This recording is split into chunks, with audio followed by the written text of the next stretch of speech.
I go to reclaim my life. I grew up in a working-class family. My parents worked long hours at basic jobs to support my sister and me. She was a year older, so I often felt the need to look out for her, even though she sometimes found it annoying. We didn't have much money, but many people admired our strong bond. Love was a big part of our family life. My sister Anita and I got along well, even if we had our share of arguments. We always supported each other, no matter what challenges came our way. Anita got into our state college, but left after a year to marry Darren Efland, the man she loved. From then on, her main goals were to be with him and start a family. Darren was doing well with a college degree and a good marketing job. He was also a volunteer firefighter, and we got along well. Since Anita hadn't used up all the college funds our parents saved for us, I had the chance to go to the same state college. I completed my 4-year degree in occupational therapy.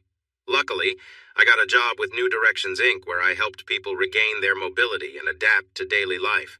I loved my job, as helping others was something I grew up valuing, and I was paid well for it. During college, I dated my high school sweetheart, Chelsea Higgins. We met at church as teenagers and were very close.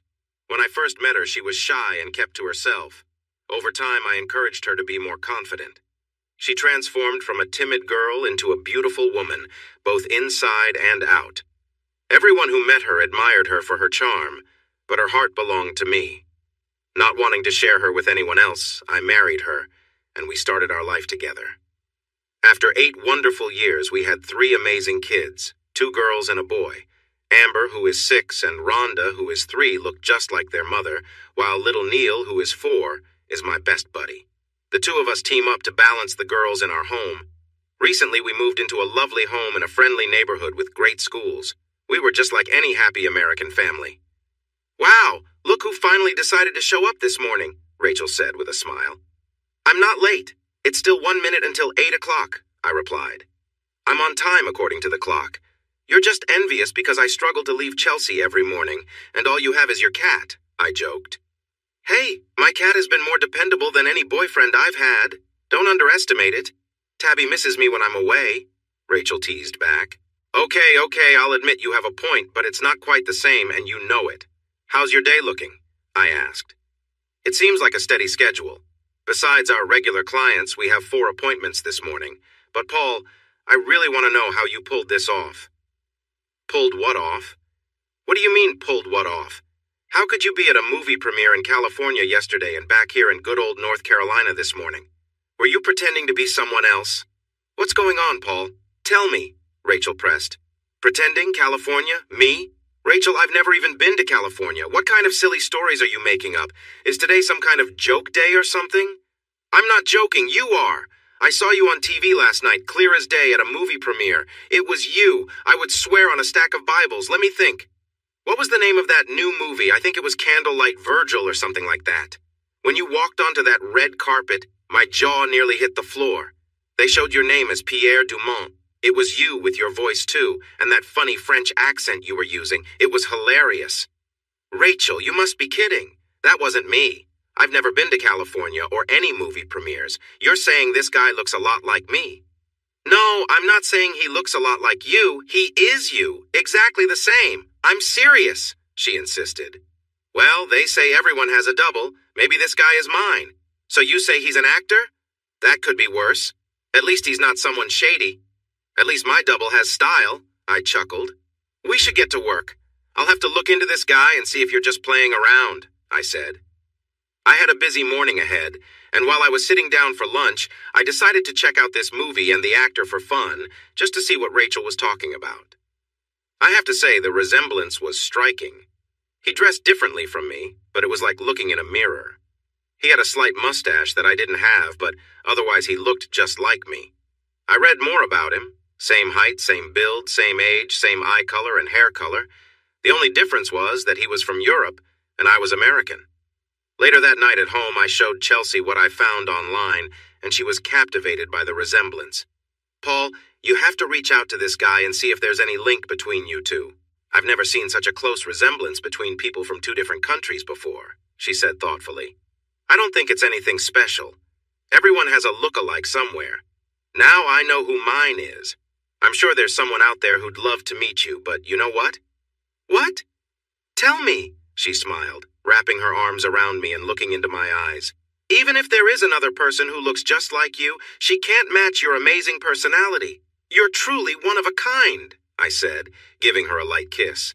She replied, "Let's go to another room and discover just how special we both are." And we did.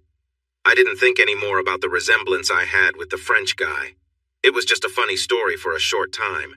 Imagine my surprise when I got home after work 3 weeks later to find a very excited Chelsea. "Paul, you won't believe this. He wants to meet you," she exclaimed. "Who wants to meet me and why?"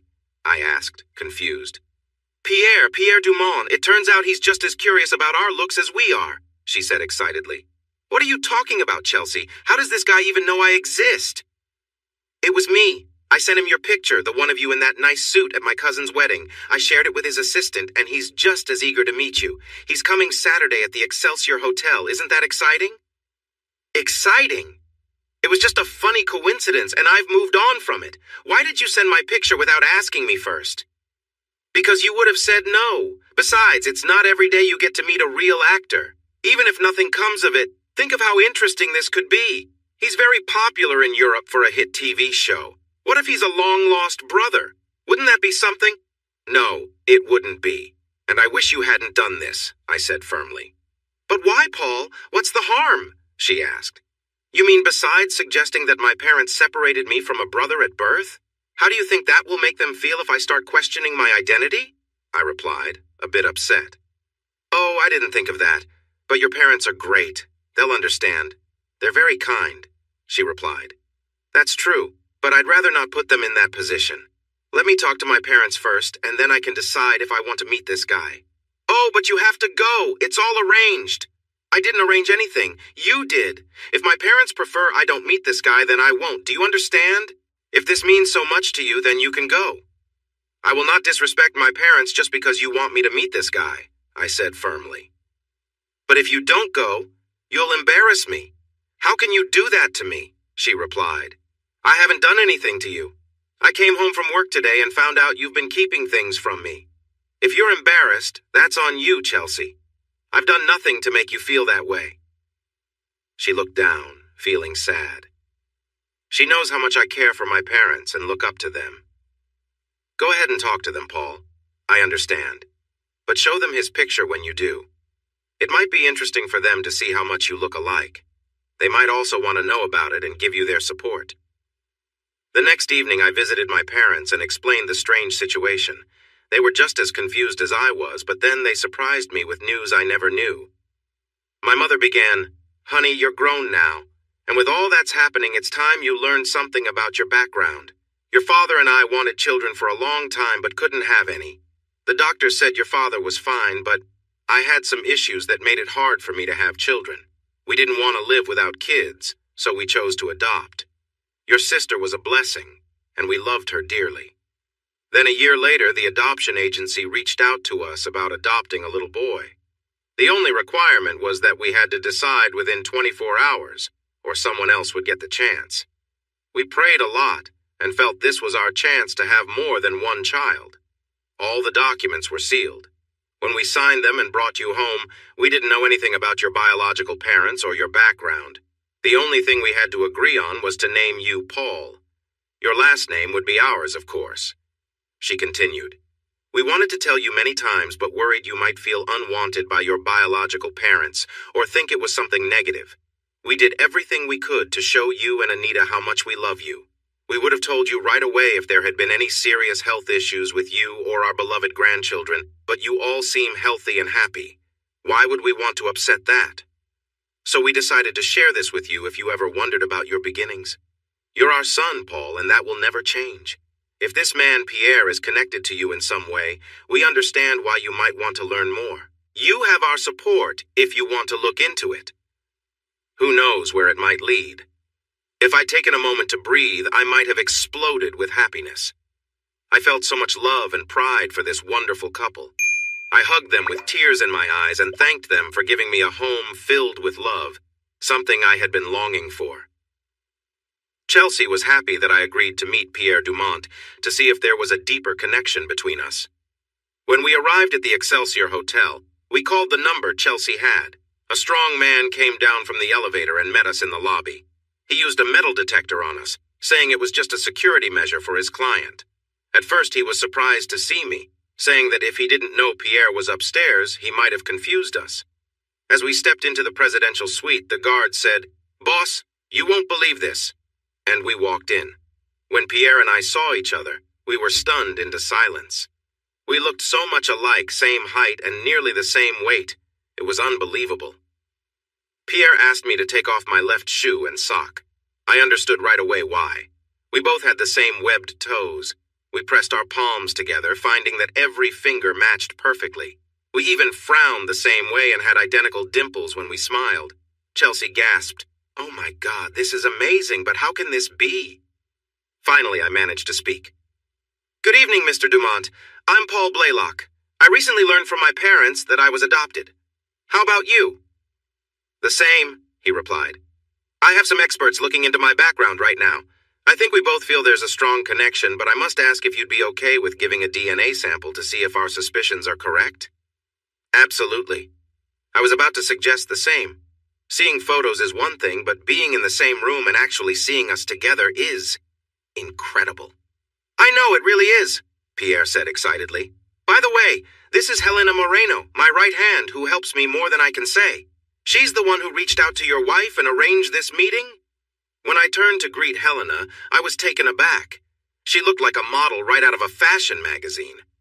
I tried to gather myself, but it was clear she noticed my reaction. She seemed to be about 5 years younger than me, with an impressive presence. I composed myself and said, "A pleasure to meet you, Miss Moreno." She smiled warmly and nodded as I shook her hand. "And this is my dear bride, Chelsea." "It's wonderful to meet you, Chelsea," Pierre said in a strong French accent as he took her hand gently and kissed it several times. "My friend is a very lucky man," he added with a charming smile. "I'd like to invite you both to join me at Excelsior's restaurant. It has a 5-star rating that I hope you will enjoy. Shall we go?" The attentive waiter was very polite in his service. I imagined this was the kind of treatment Pierre was used to. We enjoyed friendly conversation and talked about the chance of being related. I agreed with Pierre that we should wait for the DNA results before guessing too much. Helena listened quietly to our chat as Pierre and I shared many questions about our habits and behaviors for comparison. That night we left with more questions than answers. Chelsea was excited about the idea of us being brothers and asked Pierre countless questions about his rise to fame. Pierre seemed happy with her interest, looking forward to her becoming his sister-in-law. 3 days later it was confirmed. Our DNA was the same, which only happens in about 35% of identical twins. Chelsea was overjoyed when I came home that night from work. "It's official, dear. You and Pierre are identical in every way. You must have shared the same biological parents. You've never had a brother before, and now you do. Plus, he's wealthy. He's a well-known star in Europe and is now trying to make it in Hollywood. Can you imagine? Our kids have a rich uncle." "Chelsea, I don't care how wealthy he is. That doesn't change the fact that we were separated at birth for some reason and didn't know about each other until now. I want to find out why, not how much money Pierre has." "Honey, he called earlier today. He wants you by his side when he tells the world about discovering his identical twin brother. He's never been more excited. Helena booked us first-class tickets to California for Saturday, where he'll have a press conference. He's sending a limo to pick us up at the airport. Isn't that exciting?" "Chelsea, I just found out I have a brother. I'm not interested in all the fuss that comes with his fame as an actor. I'd rather spend time with him one-on-one to get to know him better and build a strong relationship. There are still many things to learn. For instance, who are our parents? Why were we separated at birth? Why were we put up for adoption instead of being taken in by family? Why were the records kept secret? Why didn't our biological parents want us together? How did he end up in France while I am in the States on different sides of the ocean? Where are our biological parents now? Are they still alive?" "I understand, dear. Those are all important questions. Pierre said he will bring us to France on Saturday afternoon, and we will stay at a nice hotel. We'll enjoy a lovely dinner, visit some places, and then have a press conference on Sunday. Can you believe we are related to a famous actor? He is well known in Europe, Chelsea, but not here in the States. Still, I bet he wants to change that. I just hope he's not trying to use our connection for his career. Why would that matter, honey? What's wrong with that? Do you really want reporters and fans chasing us at home trying to reach him? If people find out about us, they might want to interview us about our past. Honestly, I hadn't thought of that. Why are you being such a downer? Can't we just be happy about something exciting happening in our lives for once? She asked. I just want to protect my family, especially the kids. I've read stories about how celebrities can lose their privacy and face a lot of trouble. I hope that doesn't happen to us, but I want to be careful. You always think too much, Paul. Whatever you think is right, but can't I be a little excited about this? Is that such a bad thing? She pleaded. Of course not. I don't want to spoil your joy. I just want to stay practical until we get to know Pierre better. Maybe there will be a lot of attention now, but afterward we might not see him for a while. I hope you're wrong about that, she said thoughtfully. I checked online. They say he has over 400 million euros. I'm not sure how that compares to dollars, but it sounds like a lot, she said happily. Sometimes the euro is worth more than the dollar, and sometimes they're similar. But you're right. He's very wealthy. But that doesn't really matter to me. He's my brother, and that's what I care about, I said firmly. I've already made plans. The girls will stay with my parents this weekend, and your parents will take care of Neil. That way, it won't be too much for anyone, she said proudly. Good idea. We should make sure to bring back gifts for everyone, I agreed. I had never seen Chelsea so excited before. This was a whole new level of joy for her. The limo took us to the fancy hotel where Pierre was staying. When we finally met, we hugged tightly for a long time, both feeling the strong connection as twin brothers. It was a heartfelt moment, full of emotion at having just learned about each other's existence. This was a moment that changed everything for us. I want you to know, Paul, that my team has hit a lot of dead ends when it comes to our adoptions.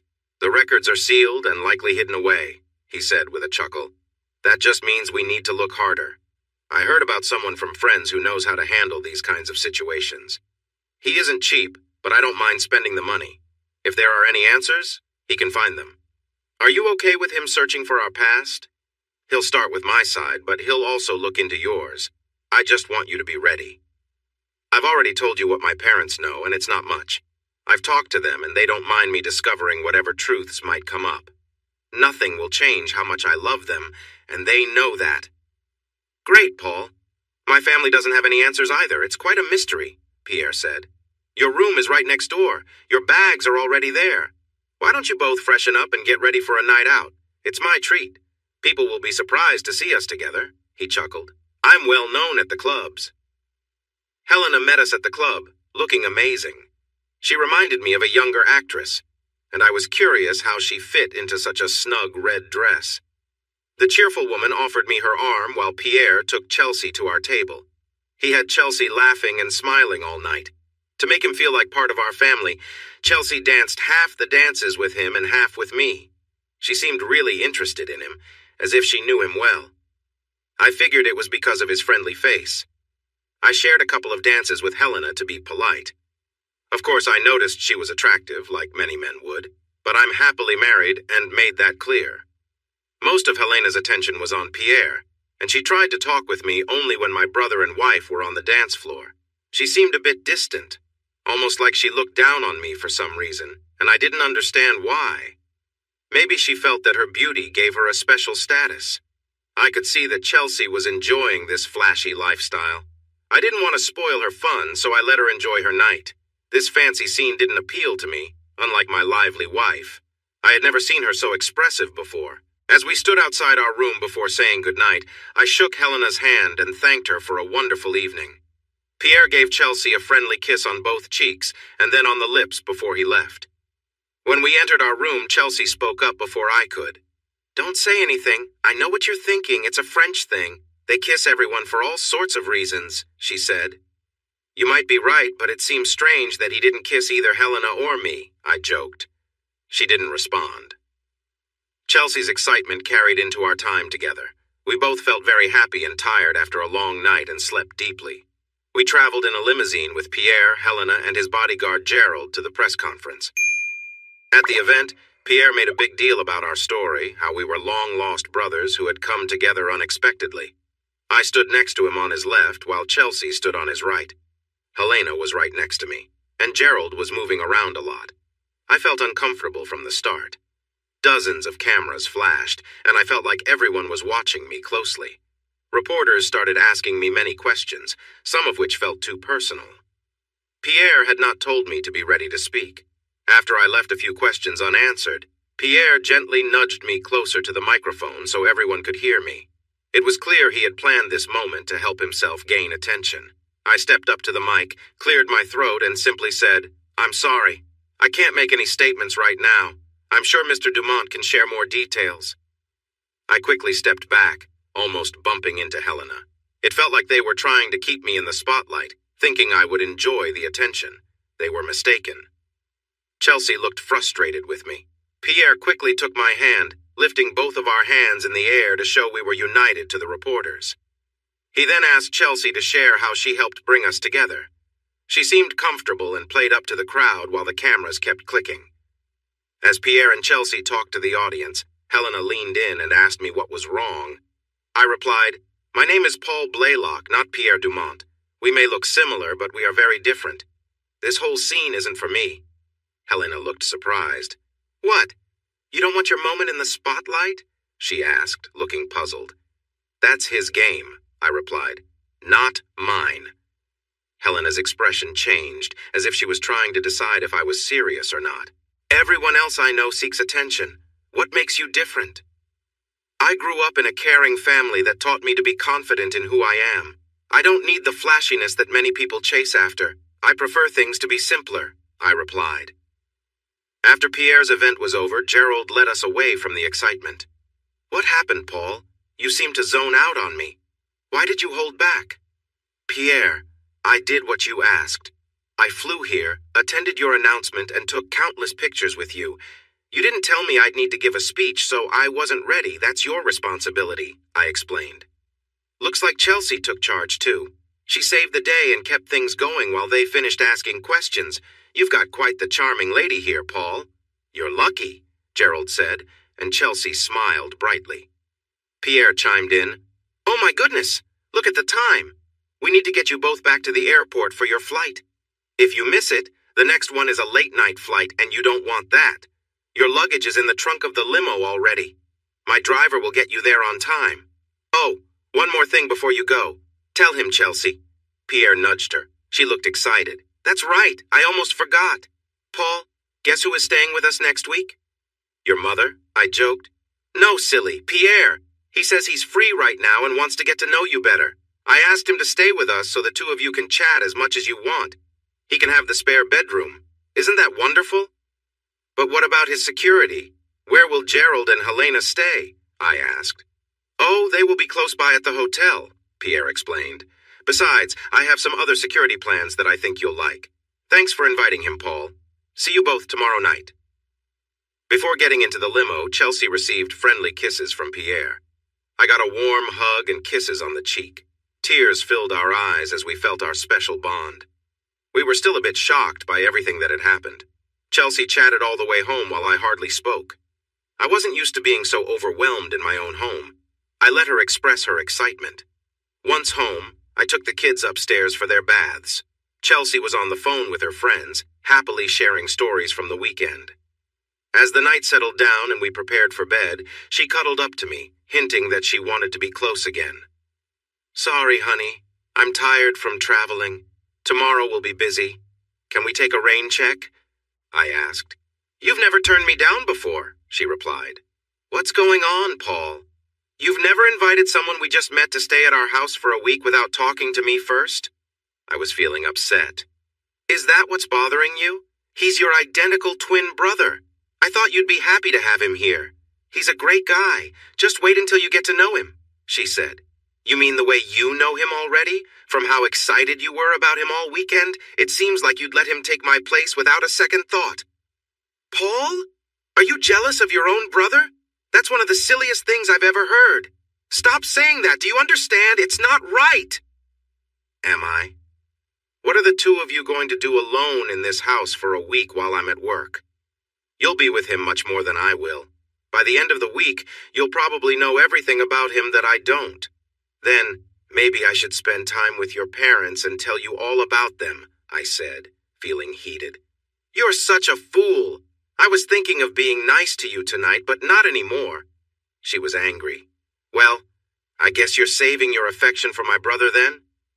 "Forget you," she replied, upset. "Not tonight, dear. I have a headache," I said with sarcasm. After that, we didn't speak a word to each other for the rest of the night. I woke up early Monday morning and didn't want to apologize. I figured she felt the same way, so I quietly got dressed and left for work. I knew she would remember when Pierre was arriving and would take care of welcoming him. I just wanted to focus on work and forget about this stress. Rachel came in 30 minutes early, ready for the day. "How did you get here before me? Did Pierre teach you how to act professional?" she joked. "Not at all. He's coming today to spend the week getting to know me. Chelsea invited him yesterday and he was excited about it.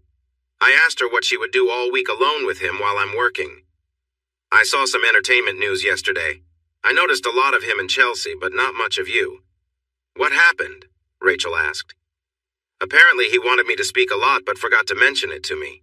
He likes attention, and it seems Chelsea does too, but that's not my style, so I let them have the spotlight." "Are you sure you want to leave him alone with your wife all week?" "Why do you say that?" I asked. "There's not much news about him here, but if you search online, you'll see that he doesn't have the best reputation. He's been married and divorced 4 times, often due to problems with loyalty, and many of his past partners were already married. Several years ago, he shared in an interview that married women draw him in. He called them tempting, something he feels he cannot resist. He said being true to one woman was not for him, and he often manages more than one relationship at the same time. He enjoys the thrill." "He's the exact opposite of you, Paul," Rachel warned. "Thanks for the warning. I really hope he wouldn't consider his own sister-in-law, but I know that has happened before.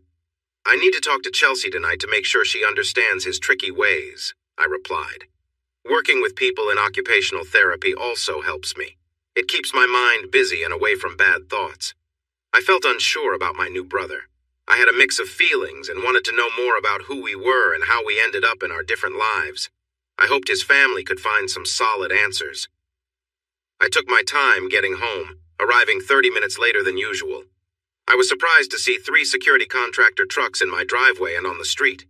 Something unexpected was happening. When I walked inside, I found Pierre in the living room explaining his plans to Roland, the foreman.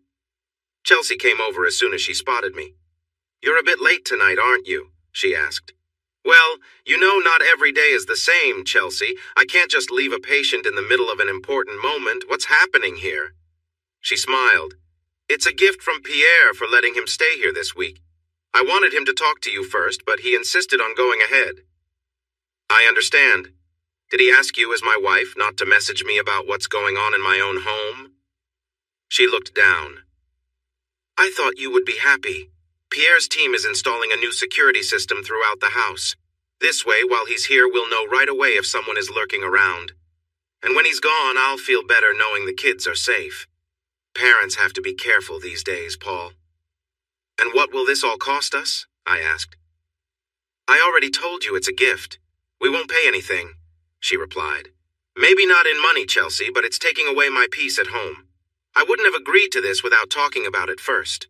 My name is on the deed, right? Shouldn't I have a say in any changes we want to make to our home? I'm let down by you, Chelsea. Pierre is tough enough to handle on his own. Now I have to argue with you too?" "I thought we were a team," I said, feeling frustrated. "What part of the word gift do you not understand, Paul?" she responded. "When someone gives you a gift, it is polite to say thank you and accept it with a smile, even if you don't like it. He is trying hard to do something nice for his new brother. Why would you want to ruin that happiness for him? Why don't you just ask him if it's okay for me to take a shower in my own house? I wouldn't want to upset our guest. Did he bring special water for that?" I replied sharply. "Just go take your shower," she said firmly. "Dinner will be ready when you come back down." I left her in the kitchen and Pierre with his project as I slowly walked upstairs to take a long shower to improve my mood. After some calming breaths, I came back down with a smile. I hugged my kids and then took my usual seat at the table. "I thought Pierre could sit at the head of the table as our special guest. Is that all right, sweetie?" Chelsea asked me in front of everyone. "Sure," I said briefly. "My brother is welcome at our table." I could sense Pierre and Chelsea smiling even though I didn't look up. I noticed something unfamiliar on the table. Chelsea smiled wide. Isn't it great? Pierre had real French food brought in so we could try something from his home country. Okay, but what is it? Pierre jumped in, excited. Let me explain, brother. Tonight we have 3 of my favorites, escargot, vichyssoise, and bouillabaisse. The escargot are snails served in their shells with butter and garlic. Vichyssoise is a cold, creamy soup made from potatoes, leeks, and onions. And bouillabaisse is a spicy stew made with different kinds of fish and shellfish. I see. And what are the kids having? My oldest daughter, Amber, chimed in. Daddy, we're having fish sticks. Mommy said we had to eat seafood like the grown-ups, but we don't like that stuff, she said, scrunching her nose at the French dishes. I glanced at Chelsea. She knew what I was thinking. No, there are no more fish sticks left. There were just enough for the kids. Why not try something new this time? It won't hurt to taste a different culture, she said with a hint of sarcasm. Pierre appeared amused, but stayed quiet. Excuse me, I'll be right back, I said. I walked over to the kitchen, made myself 2 peanut butter and jelly sandwiches, and returned to the table. Really, Paul? Peanut butter and jelly? You're not even going to try it? She said disapprovingly. The kids chimed in. We want peanut butter and jelly too. Can we, Daddy? We don't like fish sticks. I laughed out loud. I guess I must be a kid at heart. I cut my 2 sandwiches in half and gave each of my 3 kids a half to start with. Then I went back to the kitchen to make more. I noticed that Chelsea looked embarrassed and upset by my actions, but I was not trying to impress my brother like she was.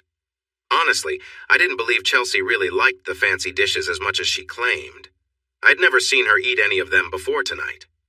Just as the kids and I were wiping jelly off our fingers, the doorbell rang. Helena had come over to drop off some papers for Pierre to sign and left a manila envelope. The Excelsior limo took her back to her hotel for the night. Pierre looked at me and said, This is it, Paul. This is everything we have about our background, where you and I came from. Are you ready? I nodded and said, Go ahead, Pierre. Whatever is in that envelope is more than we know now. Paul, Helena told me my team found out all there was to know. If there are still questions after this, they might stay unanswered unless something changes. All right, here we go. He quickly looked through the papers before he started reading aloud. Our parents were very wealthy, according to this report. Their names have been completely removed from all records, so we may never know who they were. The records are brief and unclear. My investigator found the young secretary who typed up the papers for our legal adoption. She was young then, but now she is retired and remembered our story well from working with the lawyer. He continued, She said that our mother, whose only name she recalled was Pauline, had twins. Her wealthy husband, whose name she didn't know, accidentally found out their blood types didn't match. The doctors told him he could not be our biological father. Back then, they didn't have DNA tests. He realized his wife, Pauline, had been unfaithful. She refused to reveal the name of our biological father because she knew her wealthy husband would harm him. In response, her husband arranged for us to be separated and adopted in different countries. She was not allowed any information about us, not even where we were. The only comfort he gave her was allowing her to name us. You, Paul, were born at 7:45 p.m., and I, Pierre, was born 3 minutes later at 7:48. You're my big brother. Pierre broke down and cried on my shoulder. He was heartbroken. We were the result of betrayal. Our mother's first name is Pauline, and that's all we will ever know about her. We will never know who our biological father is. She never revealed his identity, even if it meant losing both of us. She must have cared deeply for him, whoever he was. Something about sharing even this part of our story brought Pierre and me closer, like real brothers. Pierre and I talked late into the night. He said he was sorry for putting in the security system without asking me first. He explained that it was a good system, that it would keep our family safe and help him spot any fans or media trying to get close. He mentioned that asking about the cost would be rude since family means everything. I am his only relative. He said they would finish the installation by tomorrow. I thanked him, trying to hide my frustration. Chelsea had gone to our bedroom earlier, knowing we needed to connect. It was nice. Later that night, as I was getting into bed, I gently tapped her shoulder to chat for a moment. Sweetheart, are you awake? We need to talk for a minute, then you can sleep again. She squinted her eyes and without opening them said, What is it? It's too late for anything else. I'm almost asleep. I'm sorry, but this is important. Rachel from work told me some things about Pierre that I think you should know.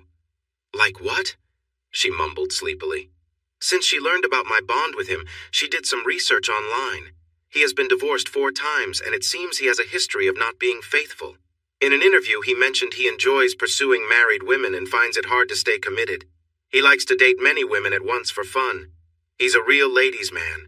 You need to be careful around him. He might be charming enough that you won't notice anything until it's too late. Is that why you woke me?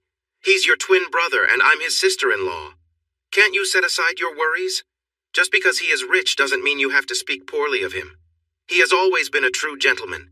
Maybe you need to learn a thing or two from him. Let's put this out of your mind and try to sleep before you disturb the kids with your worries. I felt frustrated that she brushed off my concerns and turned away. Maybe I was overreacting to what Rachel had said. After all, she hadn't mentioned anything about Pierre acting inappropriately with his relatives, so I decided to drop it. When I got home from work on Tuesday evening, Chelsea filled me in on the day. Pierre had gone grocery shopping with her, something he hadn't done in years. He thought it was funny that people mistook him for me and treated him like I was there. Being an actor, he put on his American accent and fooled everyone. She mentioned it was strange to see and hear him acting like me. He enjoyed the freedom that came with being mistaken for me. The kids loved having 2 identical daddies, one at work and one at home. My stomach began to rumble again. The security system turned out to be not completely finished. I was told it was almost done, but there was one part that was delayed and wouldn't arrive until next week. Roland, the project manager, promised to bring the part himself as soon as it came. Pierre was unhappy about the incomplete system, but he shrugged it off, saying, "That's life." To make up for it, he had Gerald pay for our babysitter and took us to the Excelsior Hotel for a nice dinner. At least there were other options to choose from besides snails. There was a dance club on the lower floor that was popular, but we had never been there before. Chelsea danced with me for the first 2 songs, and then she danced with my brother for the rest since he was our guest this week. Helena also joined us for dinner and sweetly asked me to dance, but I politely said no. While Pierre and Chelsea were on the dance floor, I chose to chat with Helena for a little while. "So, Miss Moreno," she interrupted me, saying, "Just call me Helena. Miss Moreno is my mother." She laughed. "Thank you, Helena. I didn't want to assume. I'm curious about your background. Moreno sounds Spanish, right?" "Right. Yes, I was born in Spain. My parents divorced when I was 7, and my mother moved us to France for her new job at the consulate. I've lived there ever since. I learned English in school, while Spanish and French are my native languages." "Your English is really good. I can hardly hear your accent except when you speak French with Pierre. I wish I could speak more than one language. Are you his personal assistant, secretary, or more?" "More," she answered. "What do you mean?" "It means I'm whatever he needs. If he needs an assistant or someone to run errands, that's me. I help with whatever he asks." "Are you saying there isn't anything you wouldn't do for him?" "Pretty much," she replied. "He pays me well. My life centers around him and his wants and needs all the time. But doesn't that make you—" "What? A personal companion? Call me that if you like. I don't care what people think. One day I plan to retire and enjoy a luxurious life." "I appreciate your honesty. I don't judge you, Helena. Actually, I find you really interesting." She smiled at my compliment. "I've never been called that before." "It's for special people," I joked. She gave me a funny look when I said that. Later that night, as we got ready for bed, Chelsea wouldn't take no for an answer. I couldn't help but wonder who she had in mind. I figured she must have been thinking of my brother, so I let it slide. The next day, Wednesday evening, Chelsea seemed to be acting a little different. She wouldn't look me in the eye, but she made my favorite meal and took care of me. I found it strange and thought I saw Pierre give her a sly smile when he thought I wasn't watching. But she didn't respond. He acted as though he had a secret. I wondered if the tension meant something unexpected was coming that I might not like. Pierre was unusually friendly and seemed to hint that something exciting was happening but wasn't ready to share. He recalled stories from his childhood to connect with me better. His wealthy grandmother had left him a large trust fund. He received a top-notch education in acting from the best schools in Europe, and his fortune grew further when he got a role in a popular TV show in France. He even suggested we might work on some TV shows or movies together. I pretended to be interested, but I really wasn't. He seemed so happy to have a twin and said he could see us growing closer each day. He encouraged me to think about moving my family to France to be near him, promising to cover all the costs. He mentioned that my education and job skills would work well there. I thanked him for his kind offer, but said I would think it over, even though I had no plans to move. That night, when I joined Chelsea in bed, she showed no interest in intimacy. "What's going on? Why are you acting this way tonight, Chelsea?" "Everything's fine, Paul. Please don't pressure me. I'm trying to keep a secret." "You mean you're keeping a secret from me, your husband? Let me guess, is it about Pierre?" "I promised I wouldn't say anything, but yes, I'm helping Pierre with a wonderful surprise for you tomorrow. Please don't ask more questions. I can hardly keep it in. You're going to love it. Just wait," she replied excitedly. That's why she seemed so distracted tonight. Why was Pierre doing all this? First, he installed a fancy security system, and now, who knows what else. Chelsea was so excited about the surprise that she couldn't relax. She said she would make it up to me later. Somehow, I sensed I wouldn't feel happy about this surprise tomorrow.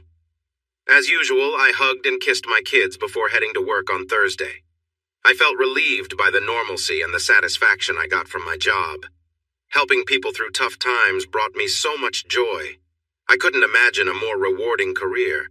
I knew moving to France wasn't in my future, but I was trying to think of a gentle way to let my brother down. The day went by fast. I felt a bit anxious about going home to the chaos waiting for me there. I decided to face whatever was in store for me. When I got home, I saw a shiny blue sports car parked in front of my house. I wondered if it belonged to one of Pierre's friends visiting us. If we had another celebrity in our house, Chelsea would be so excited she'd be bouncing around like crazy. I really hoped that wasn't the surprise. Things were already hectic enough. I parked my car in the garage, and the kids ran to greet me as soon as I walked in. Their hugs and kisses brought me back to reality. They are the joy of my life. I steeled myself to find out what my surprise was. When I walked into the den, I was stunned. Chelsea was wearing a beautiful black dress that fit her perfectly. "What do you think, honey?" she asked cheerfully. "That dress looks fancy. Where did it come from?" I asked, genuinely curious. "It's from Paris," Pierre chimed in. "It's made of the finest silk. I had it custom-made just for her. Doesn't she look amazing? You have a beautiful wife," he said again, dressed sharply in a stylish tuxedo. "What's going on? And whose car is that outside? Are we having a guest?" I asked. "Oh no, it's just the three of us. The sitter will be here soon. Pierre wants to take us out tonight to celebrate. That's why we're all dressed up," Chelsea explained. "Yes," Pierre added. "I ordered you a new tuxedo to match mine, based on the measurements your lovely wife provided. It's on your bed." "Yes, it's waiting for you. Why not change into it so we can go celebrate?" Chelsea encouraged. I managed a small smile. "What exactly are we celebrating?" "Great news," she beamed. "But Pierre will tell you after you get dressed."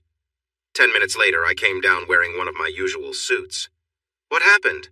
Why aren't you in your new tuxedo?" she asked. "The pants were a bit tight," I said, not wanting to worry her. "I couldn't quite manage them, but this suit will work." "How ridiculous! I won't stand for this," Pierre said, clearly frustrated. "I can't tolerate mistakes." "The tuxedo is fine, Pierre. There's nothing wrong with the suit. The issue is with me. I've gained a little weight recently, and it was a bit snug. Once I lose a few pounds, I'm sure it will fit perfectly. Thank you for the lovely clothes for me and my wife." "Clothes? Oh yes, the clothing, but that's nothing, my brother. I have a lot to make up for with you. Since you and Chelsea have been such wonderful hosts to me this week, I have 3 things I want to share with you before we go out to celebrate." The sports car parked on the street is a brand new French-made Venturi Fetish. It took some effort to get it delivered here so quickly. It's called the Fetish because of the thrilling feeling it gives when you drive it. It's similar to your Tesla, but is much more expensive and has a smoother look. Did you know that the French were the first to make an all-electric vehicle? It's yours, my twin. The title is already in your name, and you will surely attract attention every time you take it for a drive. Pierre just smiled at me. So, this was the surprise Chelsea and he had kept from me. I wondered how much such a special car might cost, but I didn't want to ask. It had to be hundreds of thousands of dollars. I don't know how to respond, Pierre. I feel it's too much. I can't accept such an expensive gift, I said. It is nothing, Paul. It's already yours. It's the least I can do for someone I have come to care for so much in such a short time. You are what I didn't know I needed.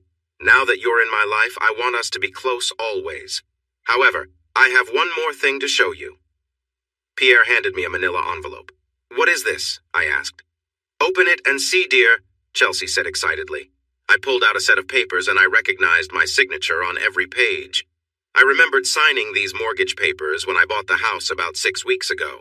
I had only made the first payment since then. On top was the deed of trust, stamped and signed, showing it was paid off. While I wasn't sure about the car's cost, I definitely knew the amount of my $950,000 home loan. It was a 30-year mortgage. I suddenly felt dizzy as the reality of what I was looking at hit me. But what? How? I stuttered before Pierre interrupted. I wanted to do something special for my twin brother to show how much having you in my life means to me. I could buy you 50 such houses and still feel in your debt, Paul. The love and friendship you have already given me are priceless. Don't even think about saying no. These gifts bring me great happiness. This is the start of a new life for both of us, and I can't wait to see our bond grow. Isn't he wonderful? Isn't this amazing, Paul? Chelsea said, her eyes shining with happiness. I was so surprised when he first brought it up. I could hardly believe it. I promised Pierre not to say anything until everything was ready. I'm still shaking with excitement over how generous he has been. When I looked at my twin, we both had tears in our eyes. They were tears of joy and gratitude. This is so unexpected, Pierre. I'm almost speechless. I feel it's too much, but I won't take away the happiness showing on your face. I felt similar joy with many of my patients, and I'm incredibly thankful, Pierre. You show kindness to Chelsea and me, and we can't thank you enough. Pierre said, Oh, come now. We must hurry so we don't miss our reservations. I have something small to discuss with you, but it can wait until dinner. We can talk then. Chelsea and I both hugged him tightly before we went out to his waiting limo. Helena and Gerald were in the limo waiting for us. Before I sat down, I took a quick look around the Venturi fetish car and whistled in amazement. Pierre smiled with delight and said, It's a beauty, isn't it? I nodded happily. Once in the limo, Helena, Pierre, and Gerald started chatting quickly in French. It sounded fast to me. I didn't understand anything they were saying, but I knew they were catching up on business, which didn't bother me. I was still floating on a wave of happiness after the surprises I had just received. After experiencing such incredible generosity, I felt a bit guilty about being upset over the tuxedo. It fit just right, but I didn't like being given something without my say. But the gifts of the car and house were beyond anything I could have imagined. I felt very small in that moment. While they talked in French during the ride, laughing and glancing at me now and then, I quietly checked the value of the Venturi fetish sports car on my phone. There weren't many available in America, but the ones I found were priced around $425,000. I suddenly realized my twin brother had generously given me around $1,375,000, treating it like it was nothing. It was a truly humbling moment for me. We arrived at a fancy restaurant where the chef created amazing dishes. Not knowing what anything meant on the menu, I asked the waiter to tell me more about 3 different dishes I was considering. When he mentioned steak, I immediately decided to go with that choice. Pierre ordered for Chelsea, and she seemed pleased for him to do so. While we waited for our food, Pierre shared his idea. Paul, I can't tell you how much it has meant to me this past week for you and your wonderful wife to welcome me into your home and your lives. I have to return to France on Saturday morning for work. I realized I should invite both of you to join me next week as my guests. It would be even more amazing if you could stay for 2 weeks instead of just 1. We still have a lot to learn about each other, and having more time would help us do that. I will be busy with work during the days, like you have been this past week, but my evenings will be free. I would love to show you the best of France. I hope you might come to love it as I do and consider moving there to be closer to me. Now that I have you in my life, I would be so happy to have my brother nearby every day. Could you ask your job tomorrow if you can take all of next week off to visit me? It would mean a lot to me. Of course, I will take care of everything. Please, Paul. You have plenty of vacation time saved. What better way to use it than to spend it in Paris and see the wonders of France? Chelsea urged. It is true that I have 2 weeks of vacation time available, but I don't like the idea of making plans without discussing it with Chelsea first. It seems she is already excited about the trip. After being so amazed by Pierre's generosity, I would feel terrible saying no to his offer. Plus, I genuinely want to know my brother better. He seems like a remarkable person, even more than I had thought before. I can almost guarantee it, Pierre, and we would love to accept your offer. I have enough seniority at work, so I don't see why they wouldn't grant my vacation request, even on short notice. I will talk to my supervisor first thing in the morning. Chelsea and I both look forward to spending more time with you. The kids would really enjoy visiting a different country. It would be a fantastic family vacation, I said excitedly. Ah, yes, the little ones. There could be an issue with them joining us on such short notice, Pierre mentioned. What do you mean? My brother, when I asked Chelsea, she mentioned that while you both have your passports ready, your children do not. Even with my resources, I can't speed up the process of getting your kids' passports from your government. It simply can't be done. With your permission, I will ask Helena, my assistant, to stay here and take care of your children while the 3 of us enjoy time together in my home country. If you are not comfortable with Helena, you can choose any other arrangements for your children and I will cover the costs. Passports. I forgot about that. We talked about applying for them one day, but we didn't think it was urgent. As much as I would miss Amber, Neil, and Rhonda, this is still a wonderful chance for Chelsea and me. If Chelsea is okay with it, I have no problem with Helena looking after them, I said. Chelsea nodded in agreement. Helena added, I will care for them carefully. They are very well behaved, and I would be happy to look after them for as long as you need. She looked sincere. Pierre jumped in. It's settled then. I'll have Helena arrange our flight in the morning once we hear good news from you, Paul. I can't remember being this excited before. Thank you, brother, Pierre said. Chelsea was smiling widely. She seemed just as excited as I was. Greg Dixon is the managing partner at New Directions, Inc., and he is also one of my friends. When I asked him for time off, he happily allowed it and wished me well. He mentioned that he read about our situation in the news and was excited for me. I quickly called Chelsea with the great news. Helena was already with them, ready to help book the flight and make other plans. Chelsea promised to have us both packed and ready to go in the morning. I worked hard to ensure my patients would be well cared for while I was away.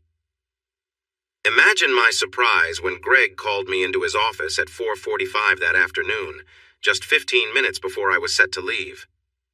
Paul, I'm really sorry, but I have to talk to you. Carl Reed and Francine Walsh have both taken family medical leave. As you know, the Family Medical Leave Act requires us to accept these requests. They will both be off work Monday. This means we will be very short-staffed. I truly regret it, Paul, but I have to cancel your time off for Monday. I can't manage without you 3 key employees. They promised to be back on Tuesday so you can take off after Monday. To make up for it, I will approve your vacation for the full 10 workdays starting Tuesday. I hope that works for you. But they've already bought the tickets and made all the plans. We are ready to fly to France in the morning. What should I tell them, Greg? Just say that it's an unexpected situation that we can't change. I'm just as surprised as you are. I didn't know they had gotten approval for their leave, but it's all legitimate.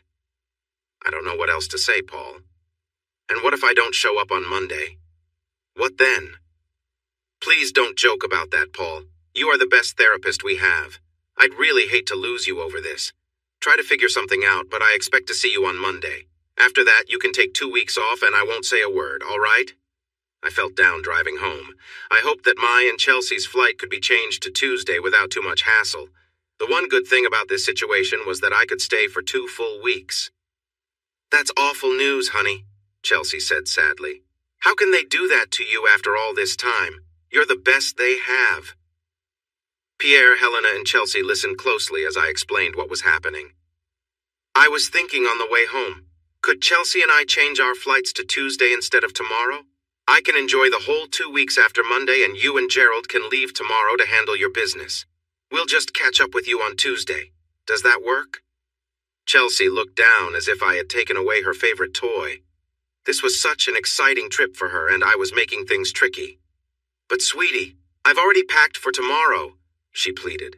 Could I fly to France with Pierre tomorrow? Helena will be here with you all weekend to help with the kids so you won't be alone. Then you can fly out on Tuesday and join us for this big adventure." Pierre nodded in agreement but stayed quiet. I didn't want to upset Chelsea, and I knew Pierre would go along with whatever I decided. Helena smiled at me thoughtfully as Chelsea spoke.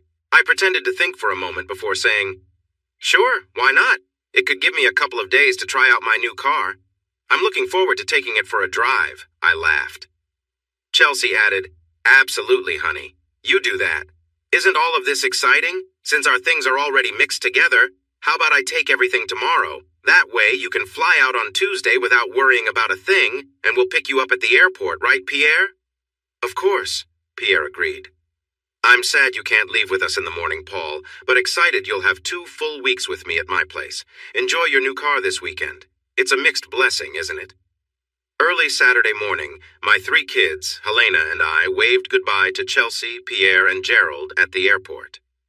The kids were disappointed that we couldn't go to France this time, but I promised I would get them all passports for our next trip. That seemed to make them feel better. I told Helena not to worry about watching the children until Monday morning. Since I would be home, I could take care of them while Chelsea was away for the weekend. Helena looked a bit sad about not being needed and tried to convince me otherwise. She was quite determined, but I kindly refused her help, and she finally nodded and left for her hotel. I wondered if she was missing out on work because I didn't let her help until Monday. Maybe Pierre had asked her to be available for this reason. I was used to taking care of the kids alone, so we quickly settled into our routine. Before leaving, Chelsea made Amber promise to help with her little brother and sister, and Amber took charge right away, organizing them with ease. I felt a bit uneasy about sending Helena away, especially since I realized I couldn't play with my new sports car. It wasn't a family car, so I pushed my regular driver, a green Chevy Tahoe, out of the garage and parked the blue sports car inside to keep it safe from the weather and onlookers. Then I went back to the living room where my 3 little ones were engrossed in their favorite animated movie. On Saturday afternoon, after I had given the kids their lunch, the doorbell rang. I opened the door to find a man standing there. "Hello, sir. Are you Mr. Dumont or Mr. Blaylock? To be honest, I can't tell the difference." "Paul Blaylock," I replied. "Mr. Blaylock, I'm Roland from the security company that set up your new system earlier this week. May I come in?" "Sure." I stepped aside to let him in. "I thought you wouldn't be back until next week. Didn't you say something about a missing part?" "Yes, that's right. The key part came in quicker than we expected, so here I am. You know, we always try to under-promise and over-deliver to keep our clients happy. If I could use your office computer for a few minutes, I'll have everything ready for you in no time." I led him to my home office, where he got right to work. "All I need to do is put this security key in one of your USB ports. Your system has been running smoothly since we installed it. This key will help you access your video logs and secure cloud servers from here. Only you can see your files and no one else can access them. It's an extra safety measure for you and us. We take your data security very seriously. By the way, we've put cameras in every room except the bathrooms. The Ring doorbell camera is also part of the system. Both motion and voice activation are included. When there is no movement or sound, the event gets saved with the date and time for your reference. Remember, you can't erase any records directly from the cloud, but you can view them. If you need to delete a record, we have a process that involves forms and paperwork that need to be notarized." Roland said, "Okay, you are all set. May I show you how to access your past recordings?" I nodded. With 2 clicks, I saw a split screen with all the numbered cameras showing live footage. One more click took him to a list of past events linked to my account. He randomly selected a file showing us in the kitchen during a night when I made peanut butter and jelly sandwiches. Then he clicked on another file from Wednesday afternoon, but quickly closed it a few seconds later, looking a bit embarrassed. "I'm sorry about that. Please don't feel awkward. We see recordings like this often. It looked like you and your wife were simply enjoying some time together. The system doesn't know when to record personal moments. You can easily turn off a camera for a bit to stop recordings like that if needed. Just follow the links and it will guide you. Do you have any other questions?" "Yes, just one more. Can I download and save any of my archived recordings as separate files?" "Absolutely. That's a very popular feature. Many clients create their own private collections. When you watch any of your recordings in the cloud, just right-click on the playback screen and select Save A's. It's your file, and you can use it however you like. We ensure they are safe against tampering in case there's ever a crime, like a robbery. We keep the evidence intact for protection in legal matters. You've been really helpful, Roland. Thank you for your time. We shook hands, and he left in his truck. I sat down feeling overwhelmed. My thoughts were racing, and I was struggling to process everything. The recording I saw of Chelsea and someone else didn't happen in our bedroom, where we usually share quiet moments. I had been at work during the recording time, so she wasn't with me. Rachel's warning was right. I knew just seeing a short clip didn't reveal the whole truth. I needed to find out everything that led up to this moment. My priority was to download and review all the footage from before Chelsea and I left for France. I wanted to hear any conversations that would uncover what they had been doing without me knowing. It seemed Pierre didn't fully understand how the security system he had set up worked. He thought that some parts were missing, which kept it from working. Having a twin brother was nice for a little while, but I understood I would always be without one for the rest of my life. I noticed that my hard drive didn't have enough space for all the files, so I began looking through them quickly to find any that had Chelsea and Pierre together. I wrote down the file names along with the date and time to keep everything organized. Chelsea messaged me at 3:15 p.m. Chelsea, just landed in Paris. It's already 9:15 p.m. here, 6 HRS.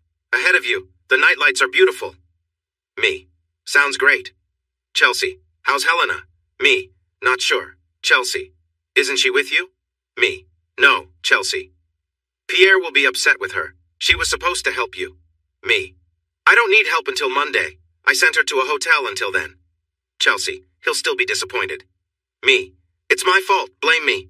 Chelsea, if I call now, can I talk to the kids?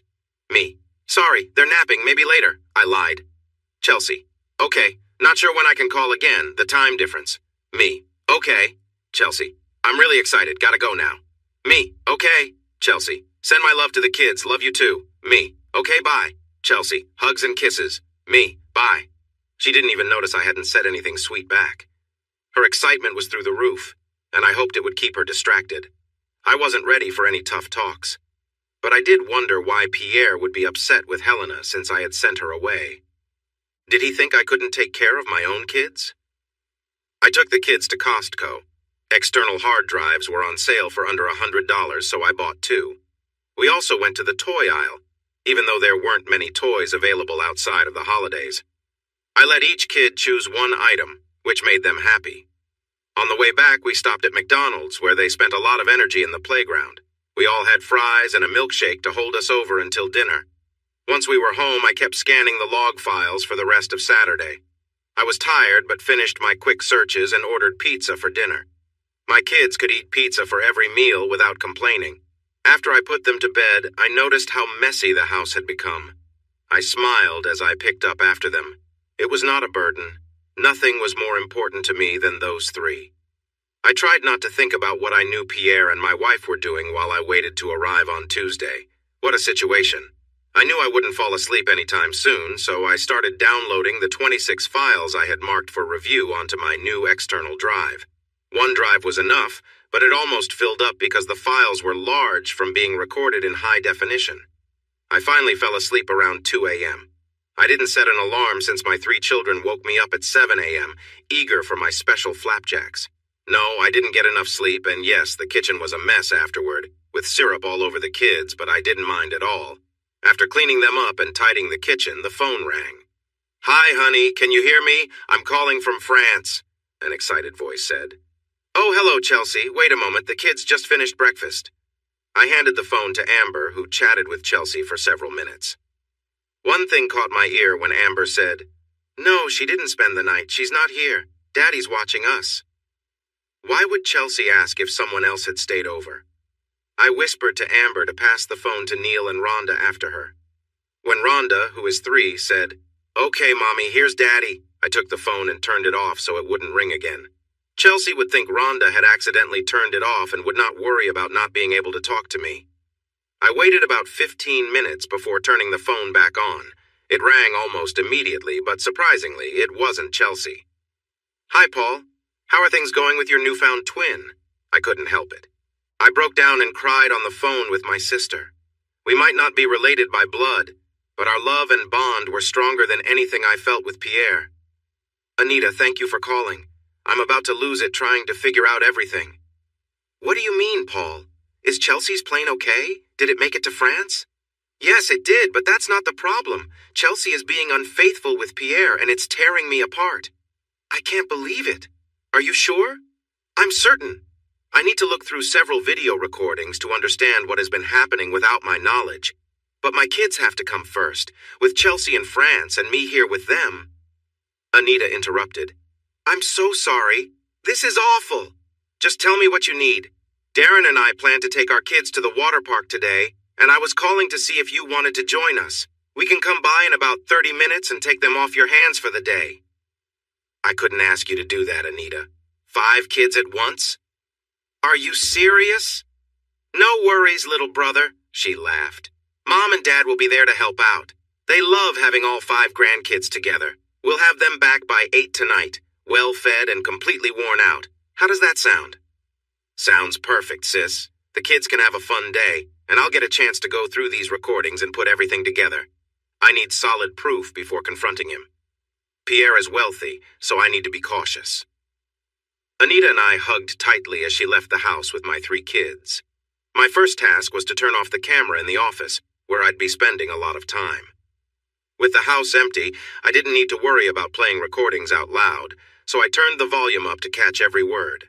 I skipped over parts that weren't relevant, looking for anything that could help me understand what was happening. What I discovered was surprising. I never realized my wife might be influenced by wealth and attention. Pierre praised and complimented her every chance he got, and she enjoyed it. She laughed at his jokes, blushed at his comments, and welcomed his gifts, which included jewelry and clothes I hadn't seen before. Eventually, their friendly kisses became more, and she gave in to his advances. To my surprise, I didn't feel as angry as I expected.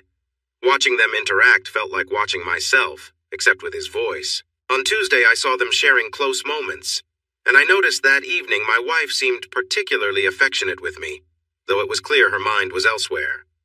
By Wednesday, it was evident her feelings were weighing on her, as she avoided looking me in the eyes. She had the kids entertained with a movie while she spent time with him. Thursday and Friday followed similar patterns, with him visiting while I was at work. The way they connected was strange to watch, as it mirrored many things she and I had once shared. I knew I could never be close to Chelsea again. Even though I disliked the idea of how this would affect the kids, I couldn't stay married to her. A divorce was coming. I had to be careful because he had power and money that could hurt me. Hearing their talk made my decision clearer. Pierre thought his money could get him anything, even me. One Wednesday afternoon after their long time together, I listened to them talk about me. So, how do you think we should tell Paul about our love? Chelsea asked. No, I don't think it's wise for him to ever find out. He is my only family and I don't want to cause him pain. Can you handle being married to him while being with me as much as we can? Pierre replied. I could, but my heart is with you now. You have captured me completely. I still care for him, and I always will. But you make me feel alive in ways he never could. He may look like you, but he's not as great as you are. Thank you for saying that. But I feel guilty about taking your love from my brother. I need to make it up to him. What do you mean? Chelsea asked, curious. Every man loves nice cars. I will get him the best sports car I can find quickly, and this house you just bought it, right? Pierre said. Yes, a little over a month ago. We still have boxes to unpack. Perfect. I'll pay off your mortgage and give him the car tomorrow. It will keep him distracted and help me win his favor. Wow, you would do that? Chelsea seemed impressed. For him, my gifts to you are different, he said with a laugh. It was clear he felt guilty yet kept secretly planning with Chelsea. To him, she might be worth a lot, but to me, she felt worthless. I also caught another conversation through the doorbell camera. They were sitting together on the porch, holding hands. I'm sorry, but I need to go back to France this weekend for work. Do you think you could convince Paul to take you with him to visit me for a week or two? It could help us grow closer, Pierre said. To France? With you? That sounds amazing. I've always wanted to visit Paris, Chelsea replied excitedly. I'm sure that between us we could convince him to go. He has vacation time left. We were saving it for a family trip, but he could use it for this. That sounds great. I have another idea. What if I could set it up so we could have the first 3 days alone together? He would join us later and spend time with me. I'm not sure how you could make that work, Pierre, but I would love it if you could. You are such an interesting person. Yes, I'm completely on board with that. Leave the details to me. I think I can make it so he will have to work while we enjoy ourselves first. So Pierre arranged for me to work on Monday? He must have set it up so that Carl Reed and Francine Walsh could take time off, which meant Greg had to ask me to work Monday and push my flight to Tuesday morning. All so he could have more time with Chelsea. I guess he wants to make the most of it. Well, he can have her as far as I'm concerned. But how could he have planned all this? He was at my house spending time with my wife on Thursday and Friday. He had to have someone else make the arrangements for him. And who does he usually rely on? Helena Moreno. She's the one who does everything for him. This puzzle was starting to make sense. Even as Pierre expressed his love for me as his new brother, his habit of pursuing married women overruled his family loyalty. He seems to think I could be satisfied with his kindness if I ever found out about his betrayal. He will soon realize how mistaken he is about me. It was 2:30 in the afternoon when my doorbell rang. Since I was still at my computer, I checked the doorbell camera and saw Helena there. She was dressed nicely, as if to impress. Right now, she could be anyone famous, and she wouldn't catch my interest. Instead of letting her in, I stepped out to meet her on the porch. Hi, Helena. I thought you knew I'm watching the kids until Monday. I'm sorry if that wasn't clear. Hello, Paul, she said, taking my hand with a big smile. It's so nice to see you again. Can I come in? The kids aren't even here right now, so you came all this way for nothing. Oh, I wouldn't say that. I have something I'd like to show you. Will you please let me in? Why not just show me here on the porch, Helena? Oh, I couldn't do that, she replied. It wouldn't be appropriate.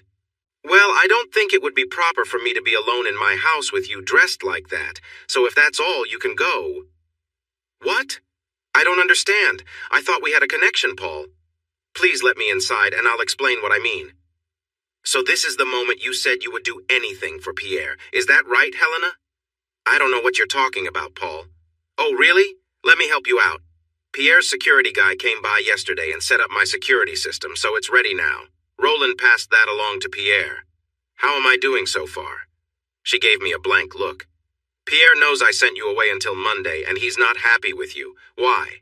I think he wants you to charm me and to have proof of it. And here you are, dressed to impress. Does that sum it up, Miss Moreno? A tear slipped down her cheek as she tried to stay calm. She grabbed my hand and said, Please walk with me, Paul. I promise you'll be safe. Her sincerity made me agree. I locked the front door, and we started walking down the street. She tapped a few keys on her cell phone and put it away. Paul, she said, I owe you an apology, and that's why I'm here. But I'm also faced with a tough situation, so this isn't easy for me. What do you mean, Helena? Just then, an Uber pulled up next to us. Great, our ride is here. Let's go somewhere we can talk, she suggested. She asked to go to the local mall. We found a spot in the big food court. We each ordered something sweet, and as we ate, she started to speak. You were right, Paul. You surprised me today. I didn't expect you to be so sharp, but I think there are some things you don't know, and I want to help you understand.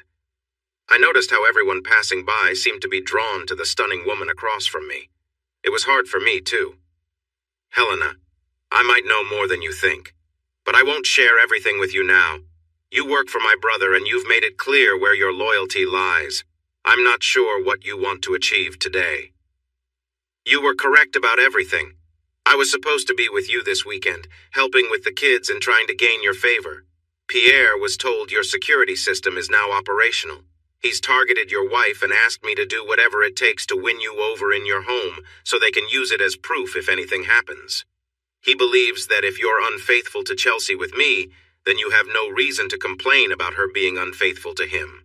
I already know what happened between Chelsea and Pierre. You can tell your boss that I'm not a fool for ignoring your efforts.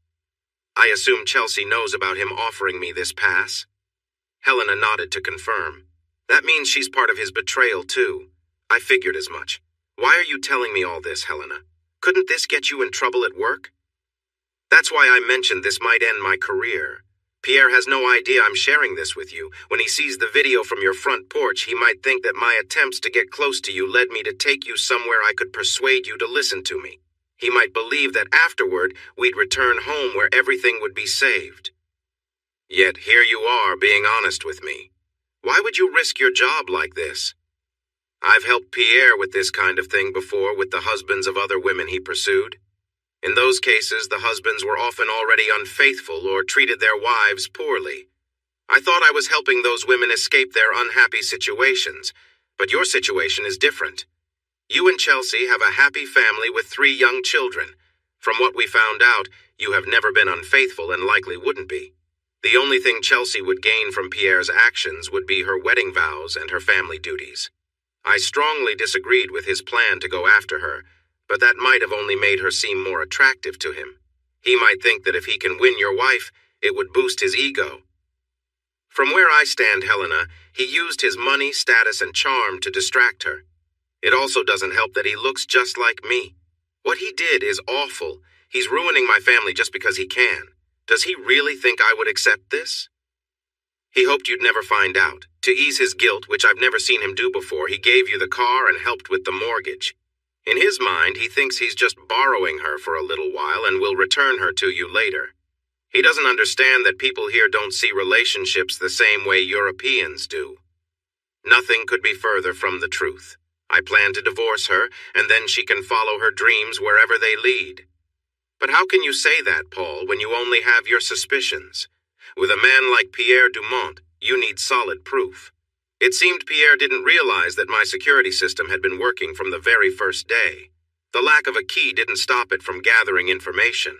I have clear, high-definition video of almost everything he said and did with Chelsea. Helena suddenly covered her mouth in surprise, taking a sharp breath. Are you sure? No one has ever gathered real proof of his affairs. This could put you in a strong position against Pierre. Does he know you have this? Not yet. I've been going through it all day. I finally pieced it all together. I haven't seen a lawyer yet, but I know I will be filing for divorce from Chelsea. Oh no. Pierre definitely doesn't want you two to split up. He thinks his relationship with her is just a small bump in your marriage, something he has already made up for. Once he's finished with her, he'll just move on to his next target. He wants you to stay married and eventually laugh about it.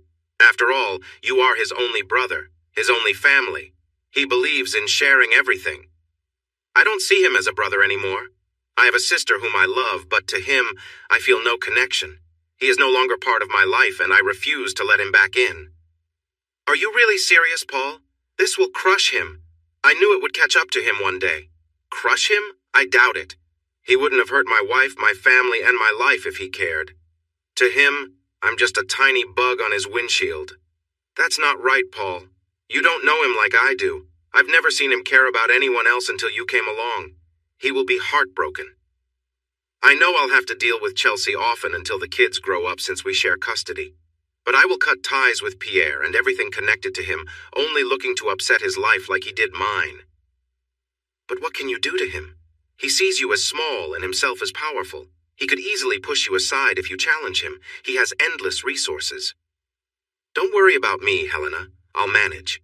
But if he finds out you helped me in any way, he could come after you too. As you said, this could cost you your job. What would you do then? Like you, Paul, I'm at a tough point.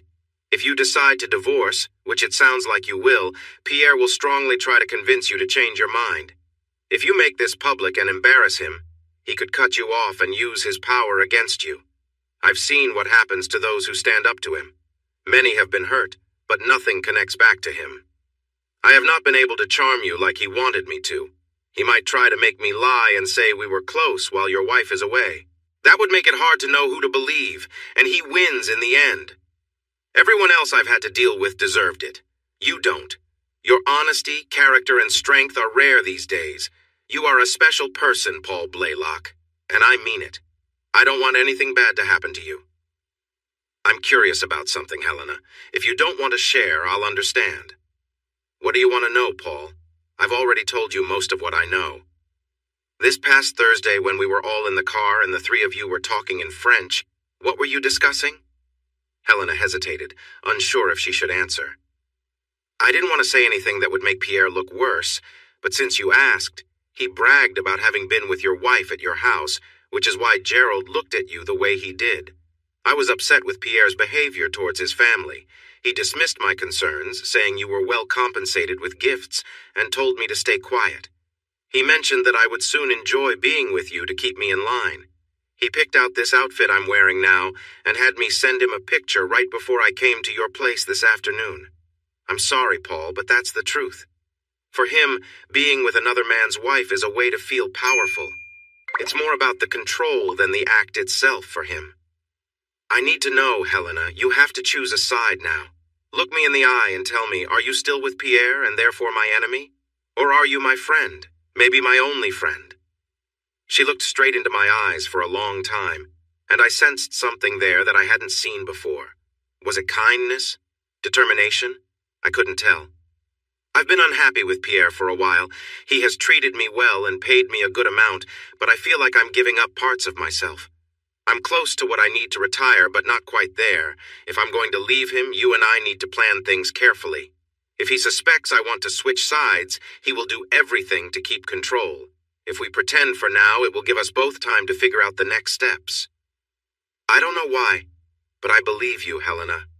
I know this is a big decision for you, just like it is for me. I have a few things I want to get done in the next week, and I need your help to keep people from thinking I know what's happening. We can't talk at my house since it's being watched. How about we get a couple of prepaid cell phones at the mall to communicate? If you need to reach me while I'm at home, just let it ring once and then hang up. I'll go to the backyard where I can talk freely. This will help us coordinate our plans. That sounds good, Paul. I have some ideas to stretch things out regarding Pierre and your wife, which might give us more time. Will you be working tomorrow at your therapy job? Yes, unfortunately. I'm sorry, Paul, I caused that. Pierre asked me to arrange for 2 therapists to take sudden leave, and I did what he said. I wish I had approached you sooner. Even if you had, Chelsea seems to have her own plans, and she would likely go along with them anyway. I guess you're not planning to go to France to join them now? Absolutely not. There's no way I'd go over there now. Are you planning to work for the rest of the week, or will you take some time off? I need to take the rest of the week off to prepare for our separation and divorce. Are you close with your supervisor? At New Directions? Yes, Greg Dixon is the managing partner and a good friend. If you're still set on taking time off next week, Pierre or Chelsea might call your work to check in on you. Would Greg be able to say you're working if either of them calls? I'm sure he would. That's a great idea, Helena. I like your thinking. Helena smiled, and her eyes sparkled with excitement. Pierre will likely ask me for a detailed report on how things went today. He wants me to win you over as soon as possible. What if we create a scene at your house where I show a lot of interest in you and you turn me down convincingly? Pierre will definitely want to see that video and notice how I try hard while you stand firm and say something honorable about your marriage. This will help us buy some time as we create new scenes each day and also show Pierre and Chelsea just how much integrity you have, which they lack. I see why Pierre has taken an interest in you. You're really good at this, Helena. Later that evening, while at my house, Helena smiled and flirted with me for over an hour. She got close and hugged me tightly. As she leaned in to kiss me, I turned my head slightly and she ended up kissing my cheek instead. I thanked her for her kind offer and told her how lovely she was, saying she would make a great wife someday. However, I explained that I was loyal to my wife and my marriage. Before she left, I asked her to come back at 7:30 a.m. to help look after the kids while I was at work. She smiled and for the camera said, "Maybe next time."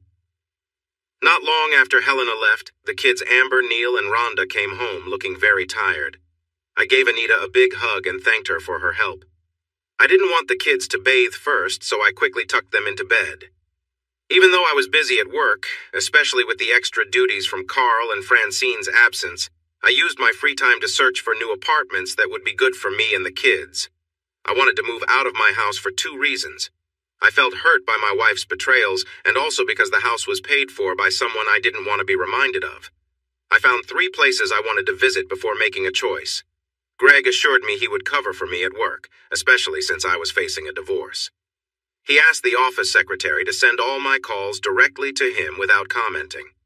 On Monday evening, when I got home from work, the kids were excited to see me and told me that Aunt Helena had ordered pizza for them.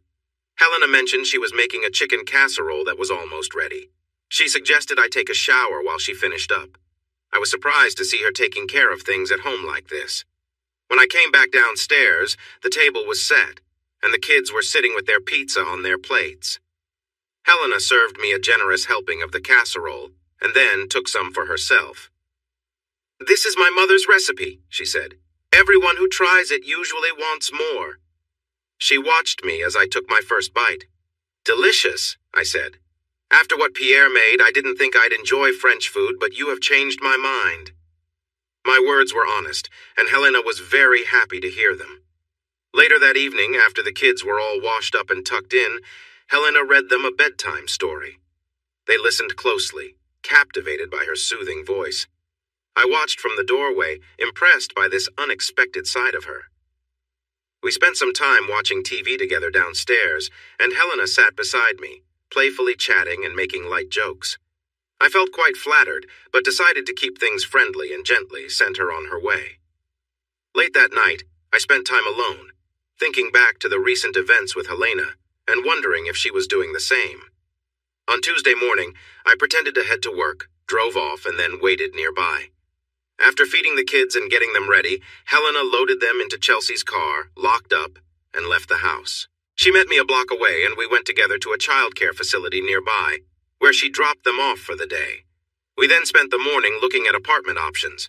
She was surprised by my call the night before, but we agreed it would be easier to handle the day this way.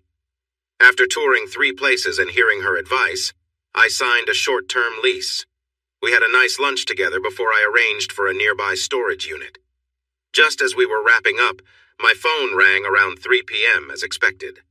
"Your flight just landed here in Paris at 9 p.m. and you weren't on it," a woman on the other end said in a frustrated tone. "Oh, I'm so sorry, Chelsea," I replied, trying to sound genuine. "I forgot to call you. My vacation got canceled again. You know how it goes. I'm not sure I'll be able to come to France this week after all. Maybe next week will work better." "But you were supposed to be off after Monday," she said, sounding confused. "Schedules can change quickly, can't they?" I replied casually. "But what do I tell Pierre?" "Tell him whatever you need to, Chelsea. I really have to go now. Bye." Not 10 minutes later, Helena's phone rang and she answered quickly. She had a 12-minute conversation in fast-paced French, with what sounded like Pierre on the other end. The exchange ended with her looking a bit worried. "He's really upset," she said after hanging up. "Apparently he had Chelsea call your work and your boss told her that 3 people tested positive for coronavirus, so they had to cancel your time off. Pierre said Chelsea wasn't happy about it, but he understood. He wants me to see if there's any way to work around the situation. I told him I'd try, but that there's no quick fix." She paused, then added, "Pierre wants to find ways for you both to get closer. Oddly enough, he seems genuinely interested in bonding, though he's still frustrated by the circumstances. He said it doesn't feel the same without you around." After I reminded him that if everyone had gone to France together on Saturday, they would already be there, he realized it and felt frustrated with himself. I added, "So the main point is they believed the story that I had to work this week, and he wants you to be more charming." "Exactly. We should get through this week easily while we both arrange our plans for the near future." When we got back to my house, Helena went into the garage and turned off the circuit that controls the security system. She called me, and I entered to check that the cameras were not working. We both started loading the cars with my belongings, mostly tools and equipment I wanted to keep but couldn't fit in the new apartment. After moving everything to the storage facility, Helena took care of the kids and was home with them before their dad came back from work. This way, if the kids talked to their mom on the phone and were asked, they would say their dad had gone to work as usual. Helena had already turned the security system back on, so Pierre wouldn't expect any recordings during the time it was off. After the kids were asleep, Helena playfully danced for me. She had a way of getting my attention. We both knew what was coming next. I had tightened my belt so it would be hard to pull my pants down. She pulled at it quickly, but nothing happened. I laughed at her creativity and sent her on her way, declaring my love for my wife to the cameras, meant to annoy Chelsea and Pierre. On Wednesday and Thursday, I moved everything I wanted to keep to the storage or the new apartment. On Friday, we moved most of the kids' stuff, clothes, toys, and small furniture into the apartment. We left their favorite things at the house to avoid too many questions until the move was finished. When they asked about their missing things, we explained that we had cleaned up their room, and it looked nicer now.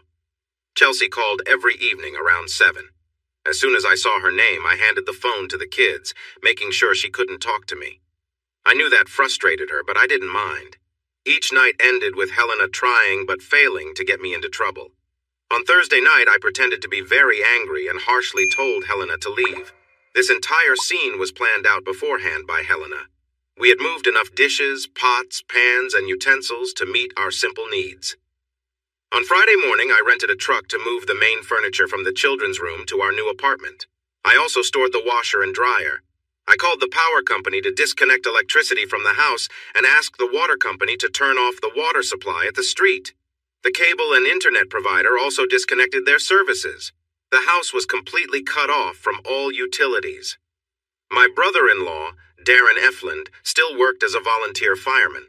I'd asked him to help arrange for the fire department to get the necessary permits and be at my house after we finished moving everything. They planned to conduct a controlled burn, using it as a training exercise for new firefighters, which I agreed to. Chelsea's car and a sports car were parked side by side in the garage with their windows down. I used a 5-gallon can of gasoline to soak both cars and spread some around the house. When Darren signaled that it was time, I lit a match to start the fire. I was surprised at how quickly the house fell apart. The only thrill came when the gas tanks in the cars popped, but the fire department quickly managed the situation. I had to get a permit for tearing down the house and removing the debris before starting the fire, showing proof that there was no mortgage. They were surprised by my actions, but I told them I planned to build a better, more energy-efficient home. That satisfied their environmental policies. In less than 4 hours, the property, valued at $1,375,000, dropped to zero. By 9 p.m., the fire department confirmed there were no remaining hotspots. The crew cleaning up said they would have the lot cleared and leveled by Sunday night. I had to pay them up front. Many might think I was making a foolish choice by destroying my house and car. I could have sold them and used the money to buy something new. But to me, that felt wrong, like cleaning dirty money. If someone offered me money with a bad reason behind it, I wouldn't accept it. I understand not everyone will share my views. It's just how I think. I thought the kids might resist the idea of moving to a new 3-bedroom apartment, but they saw it as an exciting adventure. I gave the girls the master bedroom, and they were excited to have their own space. Neil got the smallest bedroom, which was just right for him. I moved into a medium-sized bedroom that had some of my old furniture, but a brand new bed. I told my parents and sister about the move, but I kept Chelsea's parents unaware for now. They would find out soon enough. Helena was happy that after we moved in on Friday, we wouldn't have to plan any activities for fake cameras. On Friday and Saturday nights, I slept on the couch while I encouraged Helena to sleep in my bedroom. I didn't mind that she was there before I was. She argued for the couch but didn't win. The kids loved having her around, and if I'm honest, I did too. I turned off my phone those nights, so when Chelsea called, the kids couldn't reveal our move. Of course, they didn't know what happened with our old home. Helena told me on Friday night that she had set up a news conference in Hollywood for Sunday at noon, as we had planned. We would fly there and back in one day at no cost using her frequent flyer miles. This event would be similar to one Pierre had done before, but this time, I would be ready to speak. My parents agreed to come over on Sunday to spend time with their grandchildren. Pierre called Helena on Saturday to ask why the security system was down at my house. She said she didn't know and couldn't ask me without revealing that Pierre was watching their activities. She also mentioned that her efforts to attract me hadn't worked again. Chelsea was with Pierre listening in on the call. Pierre suggested that maybe Helena wasn't my type, even though he had never seen anyone refuse her before. Then he suggested hiring an escort, but Chelsea quickly dismissed that idea. She said I would never be with someone I just met and believed Helena just needed more time to connect with me. She was sure I would change my mind. Pierre was very frustrated with my refusal. He reminded Helena that even if I agreed to be with her, it wouldn't matter if it wasn't recorded. He told her to capture her next attempt on her phone if she succeeded. Helena said she would try her best. Pierre then switched topics to my work schedule. Helena told him she was in touch with Greg, my boss, every day. The latest update was that he hoped at least one or two of the 3 people sick with coronavirus would return to work on Monday. But there were no guarantees. It wouldn't be clear until then if anyone would show up. She said she would book my ticket to France once my boss let me go. She lied to Pierre, saying she didn't like babysitting my kids to make Chelsea and Pierre believe she wasn't interested in being there. Pierre said he understood her feelings, agreeing that he didn't like kids either and preferred to stay away from the Blaylock family. He still regretted not bringing me along at the start, but it was easy to see things clearly in hindsight. Pierre transferred a €300,000 bonus into her account for her efforts so far, and promised an additional $700,000 once she provided video evidence of at least one private moment with me. She shared everything with me, so I trusted her. I felt a strong urge to confront both of them, but I thought it would be best to wait for our planned press announcement. I decided to avoid Chelsea one last time. I turned off my phone to prevent any mention of our new home. I didn't care if that upset her. Pierre called Helena, who said she didn't know why my phone wasn't working. He shared his worries about my upcoming trip to France. He urged Helena to do whatever was necessary to get me off work so I could join them.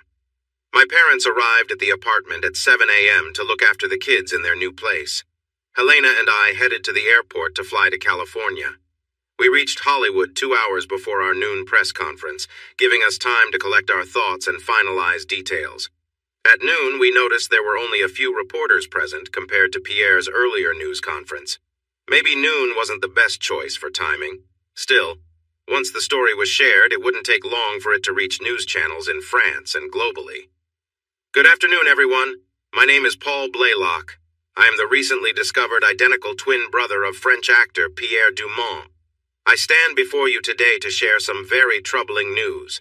Pierre has betrayed me by becoming involved with my wife in my own home. My wife, Chelsea Blaylock, and Pierre have both wronged me deeply. I will be seeking a divorce from Chelsea as soon as possible and will sever all ties with Pierre, who is now out of my life. Laughter broke out from the audience as someone stepped forward. Surely you're joking, Paul. It's known that Pierre has gifted you a very expensive French sports car and paid off your mortgage, totaling well over $1 million. If he wanted to harm you, why would he do that? I'm glad you asked. Pierre said it was to make up for his involvement in my marriage. However, those gifts were short-lived. Short-lived? Another reporter asked. What do you mean by that? Just 2 days ago, my house was burned down along with the new sports car, which I had never driven and was parked in the garage. Everything was a complete loss. A woman laughed softly and said, "Even if we believe that story, your insurance should cover it, so maybe it's not as bad as you say." I appreciate your thoughts. Let me explain. When Mr. Dumont paid off the mortgage, I didn't need homeowner's insurance anymore. I canceled it, thinking I would have time to find a better deal. The same goes for the car, no insurance on that either. So now both are gone. I haven't gained a single cent from Mr. Dumont. His gifts have disappeared. Plus, I also lost my own 10% down payment of $100,000 on the house. So, the loss is even bigger than just what Mr. Dumont gave. After the fire, nothing could be saved. Some chuckles were heard from the reporters. Is this a way to pressure Mr. Dumont for more money after he was so kind to you? Is that what this is really about? I looked firmly at the person asking and replied, I don't want a single cent from Mr. Dumont ever. I want him to keep everything that belongs to him as far away from me as possible. That even includes my wife. He can have her as a parting gift. If I got my wish, I would never see either of them again. Mr. Dumont has brought only pain to my family. My kids will have to grow up in a broken home because of his actions. This box has memory chips with raw footage of their time together in my house before it burned. Please take one with you. My wife is with Mr. Dumont right now in France, and they have been there without me or her 3 kids for over a week. If you check, you will find that I am telling the truth. I'm sure there are photos of him with a new woman. Her name is Chelsea Blaylock, my wife. I hope she never comes back to the USA. If what you say is true, sir, where are you and your kids staying now? We have moved into a modest 3-bedroom apartment for now. I will soon be a single dad, and we are getting used to life without her. A hush fell over the group. It was starting to sink in that I might be speaking the truth. It wouldn't take long for them to find proof. Soon, stories would spread online, eventually reaching France, where I hoped they would hurt his reputation and career. In the world of celebrities, reputation is everything. I knew there would be consequences, and I was ready for them. After the news conference, Helena and I went to a restaurant for lunch. During the meal, Helena finally started the conversation.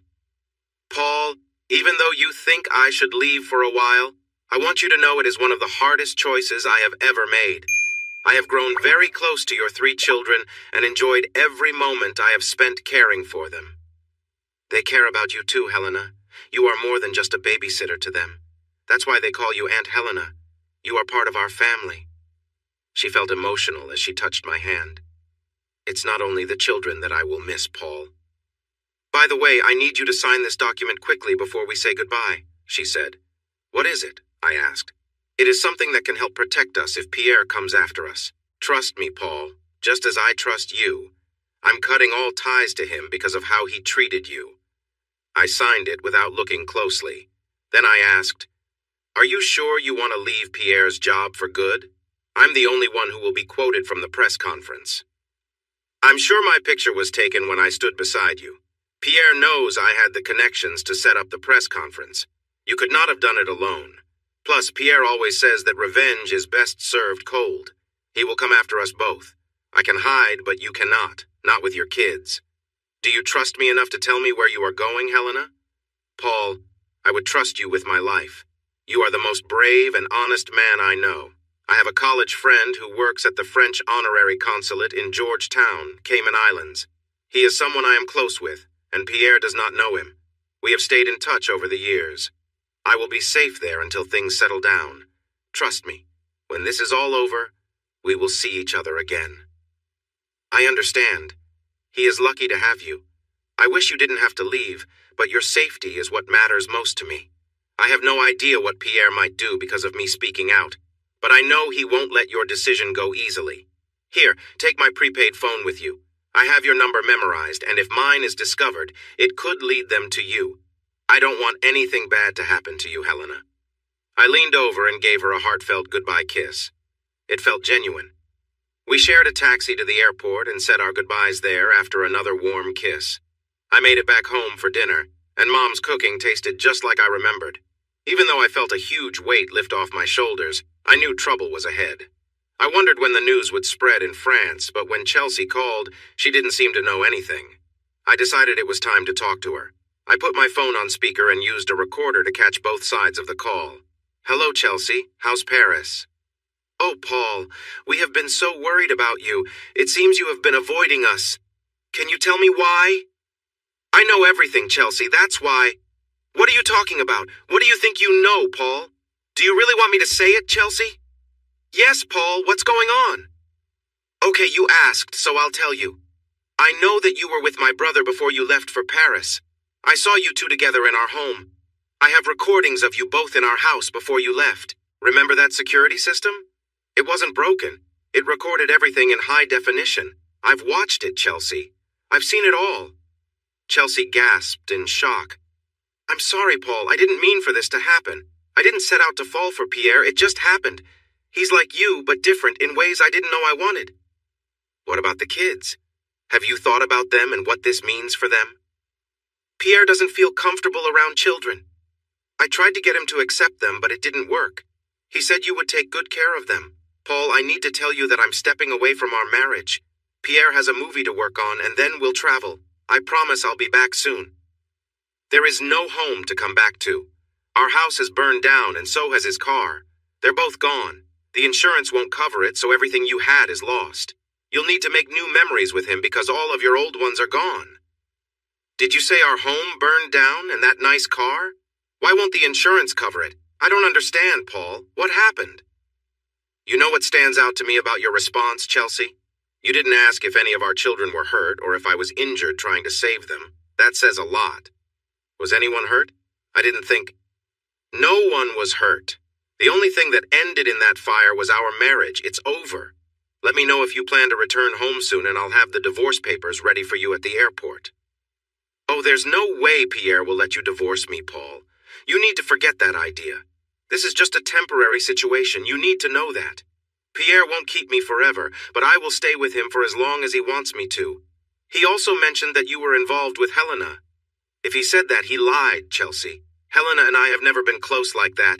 If he claims otherwise, ask him for proof. It doesn't exist. He is not trustworthy. Stick with him if you want, but he has no say in our marriage, and neither do you. I'm filing for separation and full custody of the kids tomorrow. Have a nice life, Chelsea. The kids and I will be fine without you. You have no husband, no children, and I have no brother. You can do what you like now. Don't call here again, Chelsea, ever. We're finished. I hung up and turned off my phone. I made a note to change my cell phone number. I figured that once trouble started in France, my troublesome twin would try to contact Helena for help. Of course, her being unavailable would make him even angrier. I thought that after a day or two, he might send someone else to talk to her or even come back himself to deal with the situation. No one could reach me on my personal phone since I changed the number early Monday morning when I got to work. But that didn't stop Pierre from calling me at work. I was informed I had an urgent call. "Paul, my brother, what have you done? You must take it back. Take it back before it's too late," Pierre pleaded. "I'm sorry, Mr. Dumont. I can't do that. But why? You've caused so much trouble and tried to ruin my name, all for what? For someone else? I paid you well. You should be thankful, not trying to bring me down." "I'm sure that's all she is to you, Mr. Dumont. Just someone. But she meant everything to me, and you took that away. I'm just returning the favor." "You're a dreamer. And that's all you'll ever be, a loser, Paul. Nothing more." "Thank you for your kind words, Mr. Dumont. If that's all, I need to get back to work. Please don't call me here again, or I will block your number. The time when you could treat others poorly and expect loyalty is over. Goodbye, Mr. Dumont." I hung up and asked the switchboard not to take any more calls from him. Whenever I had a moment, I checked online for updates about the press conference. It seemed that videos with blurred parts were spreading on Instagram and other social media. At first, Pierre denied it was him. He claimed I was pretending to be him. But his French accent and voice were very clear. There had been many photos taken of him and Chelsea at clubs before the news broke. Now, these pictures were being shared again as proof of my story. Reporters were trying to talk to her, shouting questions about why she was leaving her husband and children in America. Pierre told her to ignore them and was upset that social media was working against him when it had helped him before. Even though he had finished filming, the producers said he would be replaced by someone less controversial. He had time to travel, as Chelsea had suggested, but they were followed by the press every time they tried to go out. The popular French TV star was now seen as a bad person. Soon, other people who had been hurt by Pierre started sharing their stories, and they were very similar to mine. There were so many new claims that Pierre felt like he was being overwhelmed. Within 2 weeks, all of his contracts were put on hold while they looked into the accusations against him. He still had his money, but no new opportunities were coming in, and instead of fans asking for his autograph, they were treating him poorly. This was his worst nightmare and embarrassment. He could hardly believe that just my voice was able to bring him down from his high position. Chelsea was beginning to complain that Pierre was treating her harshly, as if he was taking out his anger on her because I spoke up. She tried to make him happy, but nothing worked. Eventually, Pierre could not take it anymore. His public relations team could not restore his old image. It was clear that he was now an outcast in the industry, and it would take a long time, if ever, before he would work in entertainment again. He was in pain, forced to replace Helena as he could not find her. He suspected that I had something to do with her sudden absence and wanted to hurt me more than I hurt him. Pierre sent people to New Directions, Inc., the therapy business where I worked. They secretly met with the board of directors and arranged to buy the company for $20 million through a different company. This left the 4 partners with a nice sum of $5 million each. The only changes made were that I was let go, and a new CEO, Brad Preston, was brought in to represent Pierre's interests. I was told that due to the sale of the company, my job was eliminated. Greg said it was hard for him to let me go, but the terms of the sale were clear. He would lose his share of the money if he didn't follow the rules. Only Brad Preston knew that Pierre was the one investing in the business. Brad had clear instructions to follow Pierre's requests. He told the switchboard staff to send any calls about Paul Blaylock directly to his office phone without sharing any details about Mr. Blaylock. If they didn't do this, they would lose their jobs. Since he could access all company files, Brad also tampered with my personnel record. He claimed I had acted inappropriately with several female patients, but he didn't name anyone. This was a lie, part of Pierre's plan to ruin my reputation. Only Brad and Pierre knew about the changes to my record, and since no one saw him do it, he wouldn't be held responsible. Brad's other job was to find Helena whenever he could. Pierre thought she was working with me, so Brad quietly watched me, hoping to see me meet her. Brad was just a person who took orders for money, and this was the easiest job he ever had. Pierre also planned to hire a hacker. Gerald had a friend who could help.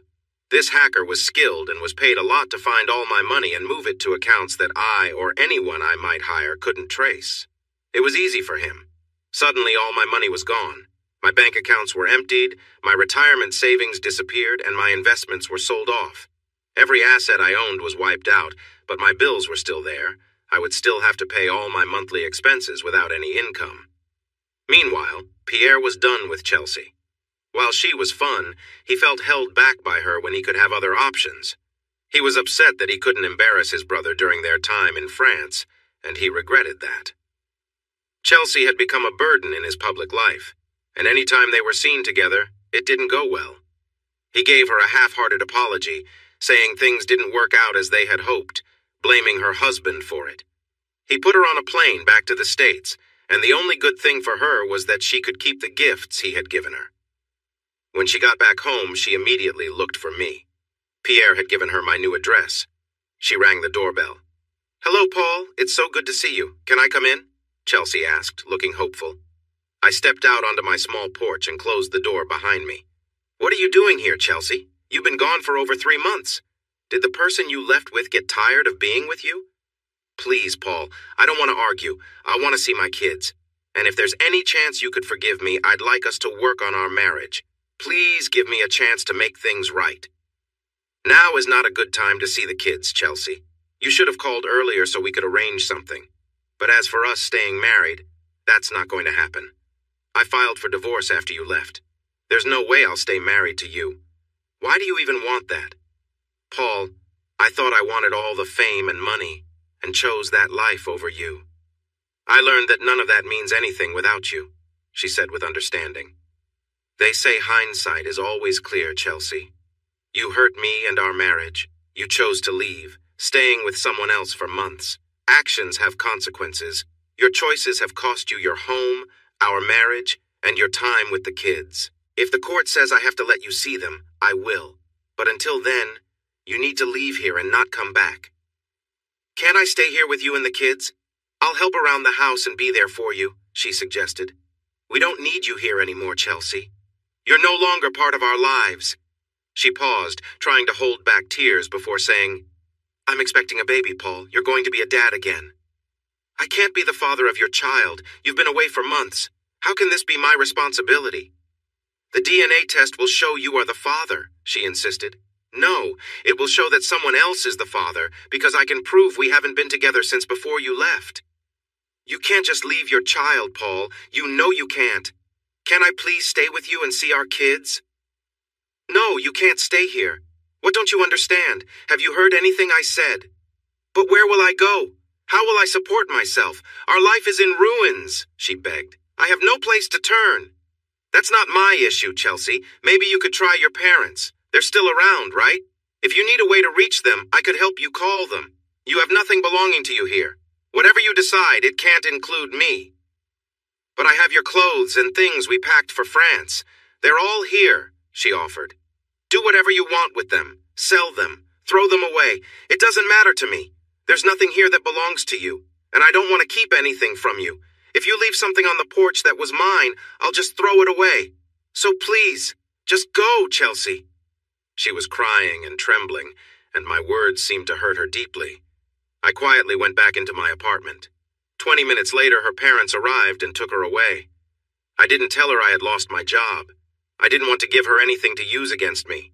My friends and family were shocked by how quickly everything had gone wrong. I had lost my house and my car, been let go from my job, and found out that all my bank accounts had been hacked, leaving me with hardly any money. The next day, I got a notice from the medical board saying I was being looked at for some issues at my old job. This could cost me my professional license, and I might have to find a new career. I couldn't believe how bad things had gotten.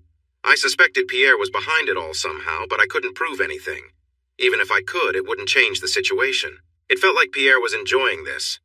I thought about whether I would have done things differently with what I know now. I realized the only change would be to close my accounts and save what money I had left to get through this tough time. It felt like all my bills were due at once. I went to the bank, and after many conversations, they said it looked like I had transferred all my money away myself. Unless I could prove otherwise, they wouldn't replace any of the funds I claimed were lost. I didn't know what to do. I knew my parents didn't have space for all of us to move in, nor could they suddenly support 4 more people on their income. I might stay with my sister for a little while, but I didn't want to risk our relationship. I had interviews lined up at 4 different companies, but each one called later to say I wasn't a fit for the job. Why was everything falling apart?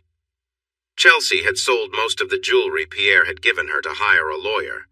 The lawyer would help her with her divorce and ensure she could see her children. She needed a $9,000 deposit from the $10,000 she had received, and served me with a notice to attend a meeting in 3 days. We would discuss the children's custody issues before going to court. I wasn't looking forward to discussing anything with her, but I had to follow the legal process. The meeting went as I expected. The mediator was a lawyer familiar with these types of discussions. Chelsea wanted full custody, and I wanted the same. We were in very different places on this issue. She seemed very anxious and restless. Mentioning her choice to leave her family for my brother did not seem to affect the mediator. But it mattered to me. We couldn't agree on anything, so we set up another meeting in 2 weeks to give us both time to think about what was best for the children. A week later, I got a call from the local jail. When I accepted the call, I was surprised to hear Chelsea on the line. "I'm sorry to call you like this, Paul, but I didn't have anyone else to reach out to. The police helped connect us since I didn't have your new number. I only have a couple of minutes. Can you come to the police station right now? It's really important. I have no one else to ask. Please, I need your help," she said, her voice shaky. I sighed deeply, wondering what trouble she was in this time, but her tears and urgency made me want to help. "Let me call Anita to watch the kids. I'll see what I can do," I replied. When I arrived at the station and was allowed to talk to her, Chelsea looked very frail and lost. We both picked up the phones on our sides of the glass. "You don't look well, Chelsea. What happened? What's wrong?" I asked. "Thank you for coming, Paul. Your kindness is something I have always appreciated about you," she replied. "Why are you here? Why were you arrested?" I asked. "Paul, I didn't want you to find out this way. I thought I could manage things before they got out of control. Clearly I failed," she said, looking down. "Failed at what, Chelsea?" "When you talked to me on the phone before everything went wrong, I fell apart. You were right all along about Pierre. I let his fame and wealth blind me. When you told me I had lost my family and home, it hit me hard. Pierre started giving me pills to help me cope. At first it was just to calm me down, but soon it was more than that. I became too reliant on them. What started as a way to manage my feelings quickly became an addiction. I needed to take more and more to feel normal," she continued. "After some time, I was fully hooked. I would shake if I didn't have my pills. He gave me a limited supply to take home. I had sold the jewelry he gave me for very little money to pay my lawyer. When I ran out of my medication, I became desperate. I eventually found someone who could provide the drugs I needed, but I had no money to pay him. I am ashamed to admit that I did things I shouldn't have to get the drugs. Tonight, I was caught trying to get help and brought here. Since this is my first mistake, bail is set at $250, 00, but I don't have anything. I can't call my parents for help because if I do, they will throw me out of their house and I would be homeless. Please don't let that happen to the mother of your children," she said between sobs. Even though I was upset with her for what she had done in the last few months, I still felt sorry for her. The problem was, I had no money too. I couldn't even feed my kids. How could I help her? "Chelsea, I don't have any money. Pierre got me fired and stole everything I had. The only way I see to raise $250, 00, is to get a loan against my car. You will have to give me a few days to do it, but I won't go through with it unless you agree that I have primary custody of the kids, and you get to spend time with them every other weekend. You either agree or I walk away." "Every other weekend? Can't you offer me something better?" "Forget it. Good luck, Chelsea." I started to get up to leave. Okay, every other weekend, I agree. I swear I won't change my mind this time." I sighed with relief. "All right, Chelsea. Call your parents and tell them you might be away for a few days while I sort things out." "I will, Paul. Thank you. I still love you, you know." I didn't respond, but stood up and left the jail. As tough as my situation was, I realized I had just met someone in a worse place than me. The next day, my parents took my children with them camping at the beach for the holiday weekend. They wanted to give me time to think and figure things out without the added pressure of taking care of them and to keep them away from Chelsea. I decided not to mention her situation yet. I didn't want the kids to worry until I had a plan. It was summertime, and that night there was a big July 4th celebration in the town center. I went hoping to see some friendly faces and maybe get a free hot dog. Yes, it was getting that bad. There was a stage with a local band playing for the large crowd. About 2,000 people were there. I was standing 200 feet from the stage when two well-dressed strong men took to the stage, grabbed the microphone, and started talking to the crowd. One of them held an aluminum bat. "Hey, hello everyone! Is everyone having a good time tonight?" one of the men shouted into the microphone. The crowd responded with loud cheers and applause. "Excuse me for interrupting everyone, but we're looking for Paul Blaylock. Does anyone know where he is tonight? We were told he might be around." A voice from the crowd called out, "What do you need him for?" "We want to have a talk with him about his actions as an occupational therapist and his behavior towards some women. One of them is my sister. Can anyone help us find him?" While one man talked, the other was scanning the crowd for me. Suddenly, he spotted me on the stage and they started to make their way towards me. I felt a cold chill run down my spine. No one in the crowd spoke up for me, and I felt stuck in place, unable to move. The two men pushed through the crowd quickly, getting closer. Then something surprising happened. Just as they reached me, an 80-year-old girl in a wheelchair came between us and raised her voice, making everyone quiet. "Misters, a while ago I was in a bad car accident, and now I can't walk. Mr. Blaylock was so kind and patient with me when I needed help. He is one of the nicest people I've ever met. He's my friend, and you'll have to get through me first if you want to reach him." In that big crowd of 2,000 people, you could hear a pin drop. The two men looked ready to push her aside when a strong woman stepped in front of the girl. "Listen, if you even think about touching my daughter, you'll have to get through me first.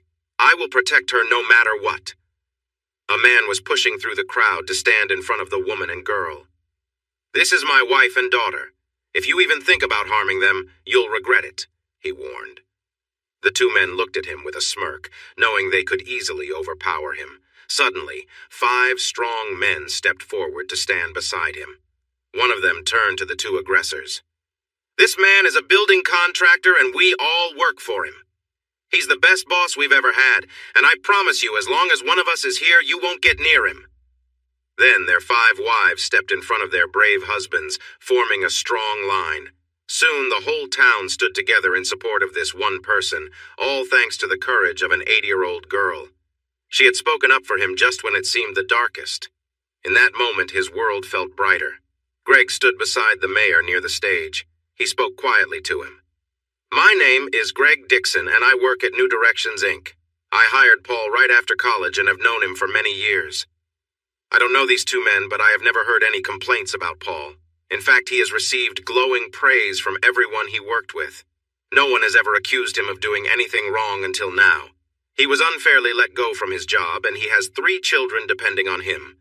What is happening to this good man isn't right." The mayor nodded, and then stepped up to the stage, taking the microphone. "Hello, everyone. I'm Grant Maston, your mayor." The crowd turned their attention to him. "I have a question. Has anyone here ever felt mistreated by Paul Blaylock or knows someone who has?" The crowd was silent. "Let me ask again, does anyone here even know someone who has been mistreated by Paul?" Finally, one woman raised her hand. "Last year, my mother fell and broke her hip. It took her a long time to get back to normal. Mr. Blaylock worked with both of us to help her recover. If you ask me, he is a wonderful person. He went above and beyond to help us and never acted inappropriately. Then, one by one, more people spoke up, sharing their stories about Paul's kindness and good deeds. The mayor interjected, "That's just what I thought. This man is one of us, and he has been treated unfairly by a wealthy person looking for revenge after Paul told the truth about a situation. You must have heard the rumors. We in this town look out for each other. I understand he lost his job for no reason, likely due to some trickery. Is there anyone here who can offer this man a good job so he can get back on his feet?" One by one, hands began to rise across the crowd. In less than 30 seconds, over 100 hands were raised. "Officers," the mayor continued, "please make sure these men are held until Mr. Blaylock can leave safely. Also, take down their names and IDs in case we need to follow up with them later. I think it would be a good idea for the department to send random patrols by Mr. Blaylock's house to ensure a quick response if needed. Mr. Blaylock, you might not have known this before, but your town cares about you. You're a good person. These men won't leave until you're safely on your way. Thank you for being such a good member of the community." Tears were running down my cheeks. I felt overwhelmed by all the kind words and the strong support I received. I had no idea people thought so highly of me before tonight. I thanked everyone there for their kindness, and the crowd parted for me as I walked out. I didn't want to return to my empty apartment, so I drove to the nearby lake, hoping for a great view of the fireworks, especially with their reflections in the water. I sat there, feeling alone at the lake, thinking about my troubles. I was struggling financially, and even though I had narrowly avoided danger tonight, I could soon be homeless and might lose my kids if a good job didn't come along. As I sat there considering asking for change, I felt something uncomfortable pressing against me in the sand. I thought it might be a small rock, so I picked it up to throw it away. But when I looked closer, I realized it was not a rock at all. I had found what looked like a very valuable diamond ring. After finding the ring, I took it to the largest jewelry store in town, which was open until 9 p.m. When I asked about its value, the manager recognized it right away and went to make a call. A few minutes later, he returned. "This is a lucky day for you," he said. "A wealthy client had this ring made just for him, but he has decided to let it go. He said, 'Finders keepers.' He paid us $250,000 for this custom piece. Its value is around $175,000. Right now, I can offer you $150,000 for it." I was amazed by my good fortune. "I'll take it. How much cash do you have in the store right now?" I asked. "I'm not sure without checking. Give me a moment." After counting, he said, "Just over $1,200. "Okay. I'll take the $1,200 in cash and a check for $148,800. Do we have a deal?" The jeweler smiled and said, "Yes, we do," and we shook hands. Feeling much happier, I left the jewelry store and drove straight to the jail. I paid $250 to bail Chelsea out, put her in a taxi, and covered her fare to her parents' home. She thanked me a lot for being so kind. Next, I stopped by the grocery store to fill up my empty pantry and refrigerator back at the apartment. As I walked towards the apartment carrying 2 bags from my car, everything suddenly went dark. When I slowly woke up, I found myself in what looked like a hospital room, staring at a friendly face. "Paul, are you awake?" I struggled to focus as my eyes moved around. I heard her shout, "Somebody please get the doctor!" Not long after, a doctor came in. He checked me over quickly, snapping his fingers and shining a light in my eyes. After about 15 minutes, he seemed more relaxed. "I'm Dr. Houseman. You worried us, Mr. Blaylock. How are you feeling?" "Like a truck hit me," I replied. "My head hurts a lot." "That makes sense. You were in a medically induced coma for 3 days. We stopped the medication 4 hours ago. You had some serious head injuries which caused swelling in your brain. Our team has been working hard to help you." "What happened?" I asked, confused. "Your wife, Helena, is here. She can explain more about how you got here. She was there when it all happened. I'm glad to see you're doing better, but we want to keep you here for a few more days to monitor the swelling." I was still dazed. But wife? "Thank you, doctor," Helena said. "I will let you know if anything changes." The doctor nodded and left the room. I looked at the kind face above me. "Wait a minute. When did you become my wife?" "When you were brought in, I had to tell them you were my husband so I could be with you. I also gave them your insurance information and they just accepted it. But I don't have insurance. When I lost my job, they told me I would have to pay $3,000 a month for COBRA coverage. I couldn't afford that, so I didn't sign up. I know, Paul. I was worried that might be the case. I have a consulting company that I started a long time ago. It's where I handled all billing for services when I worked with Pierre. Do you remember signing a document at the airport? I think so. Why? It was a work agreement that made you a consultant for my company, which means you are included in my company's health insurance. I thought this might happen, so I wanted to be prepared, especially since I know Pierre well. I hoped he wouldn't have done this to you, but I'm not really surprised. I don't know what to say, Helena. You are such a wonderful and caring person. Honestly, I wish I had married you from the start instead of Chelsea. I just didn't know you back then. As she smiled at me, her eyes filled with tears. My kids, are they okay? Yes, Paul. Your family has been helping me take care of them. They are doing well, so don't worry. I have been here as much as possible, and when I'm not here, I'm at your apartment looking after Amber, Neil, and Rhonda. They miss you, but understand that you were hurt and are in the hospital. Right now, you might be wondering how you got here. There's a lot you don't know, and I will answer your questions. But first, I want you to watch a video on my phone from the night you were attacked. What I saw was a nighttime view lit by a nearby streetlight. I was walking to my apartment with 2 bags of groceries when a person came up behind me and hit me hard on the back of my head with something. I fell to the ground. 2 men came closer and stood over me, looking pleased with themselves. The man with the bat raised it again, ready to hit me a second time. Then, out of nowhere, a man rushed in. He stopped the swing before it could hit me. He quickly got into a protective stance between me and the 2 men. It was Gerald. I couldn't believe my eyes. The man with the bat swung at Gerald, but he easily dodged it. As the bat continued its path, Gerald hit the man hard in the throat. The man dropped the bat and fell down, clearly in a lot of pain. Gerald talked briefly to the other man, but I couldn't hear what they said. The second man gave up and raised his hands. Gerald made a phone call, and the police arrived quickly. As the police approached, Gerald leaned over the hurt man for a moment before standing up. Then the video ended. When did you and Gerald arrive? Doesn't he still work for Pierre? Why did he help me? What happened to the recording? Why was there no sound? I will do my best to explain, Paul. Soon after I started working for Pierre, Gerald and I were in an open relationship for a while. He knew that Pierre asked me to entertain other men sometimes, and he was seeing other women during that time too. We ended our dating after about 6 months, but remained good friends and look out for each other. I gave Gerald my new phone number. He called to tell me that Pierre wanted him to hire someone to hurt you for speaking badly about him. Gerald couldn't let that happen, so he refused. He left Pierre's job and came to the States to protect both me and you. I texted him to say I was coming to look out for you, and he insisted on being here mainly to protect me and indirectly you. He stands guard outside your hospital room whenever I come to visit. He's out there now. I had turned off my phone's audio recording features on purpose. We needed to give the police the evidence of Gerald acting in self-defense to protect you, but we wanted to leave out his conversation. After he defended himself against a man with a bat, Gerald told another man with brass knuckles that his friend was in serious trouble and he could not help him. He warned the man with the brass knuckles that he might face a similar end if he didn't confess to the police about their connection with Pierre and agree to testify. Gerald made it clear that even jail wouldn't stop him and that his friends on the inside would take care of things for him. The man agreed to talk. Once Gerald knew he would cooperate, he took apart a pen he had in his pocket, knelt down, and used his pocket knife to make a small opening. He then used the pen tube to help the man breathe, saving his life. I was in disbelief as I processed everything she was saying.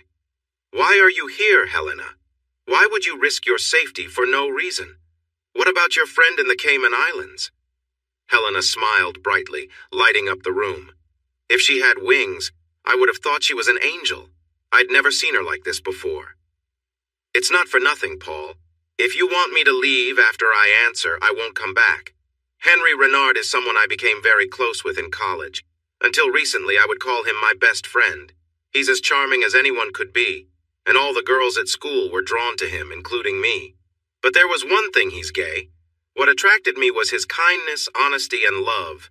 I've never seen anyone love as fully as he loves his boyfriend. When I asked if I could stay with him in Georgetown until things settled down with Pierre, he wanted to know how soon I could come and promised I would be safe for as long as I needed. He's a wonderful friend, she went on. While staying with him and his husband, Franco, Henry helped me understand love better. True love has always been something I've struggled with. My parents went through a painful divorce when I was young, and they both used me to hurt each other. I felt caught in the middle and thought it was my fault their marriage ended.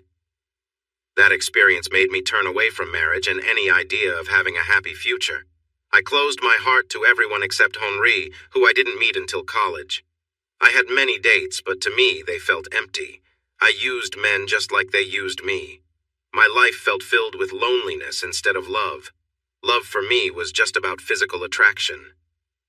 I'm really sorry you went through such a rough time as a child, Helena. Your parents, who were supposed to protect you, hurt you instead. That was not your fault, Paul said.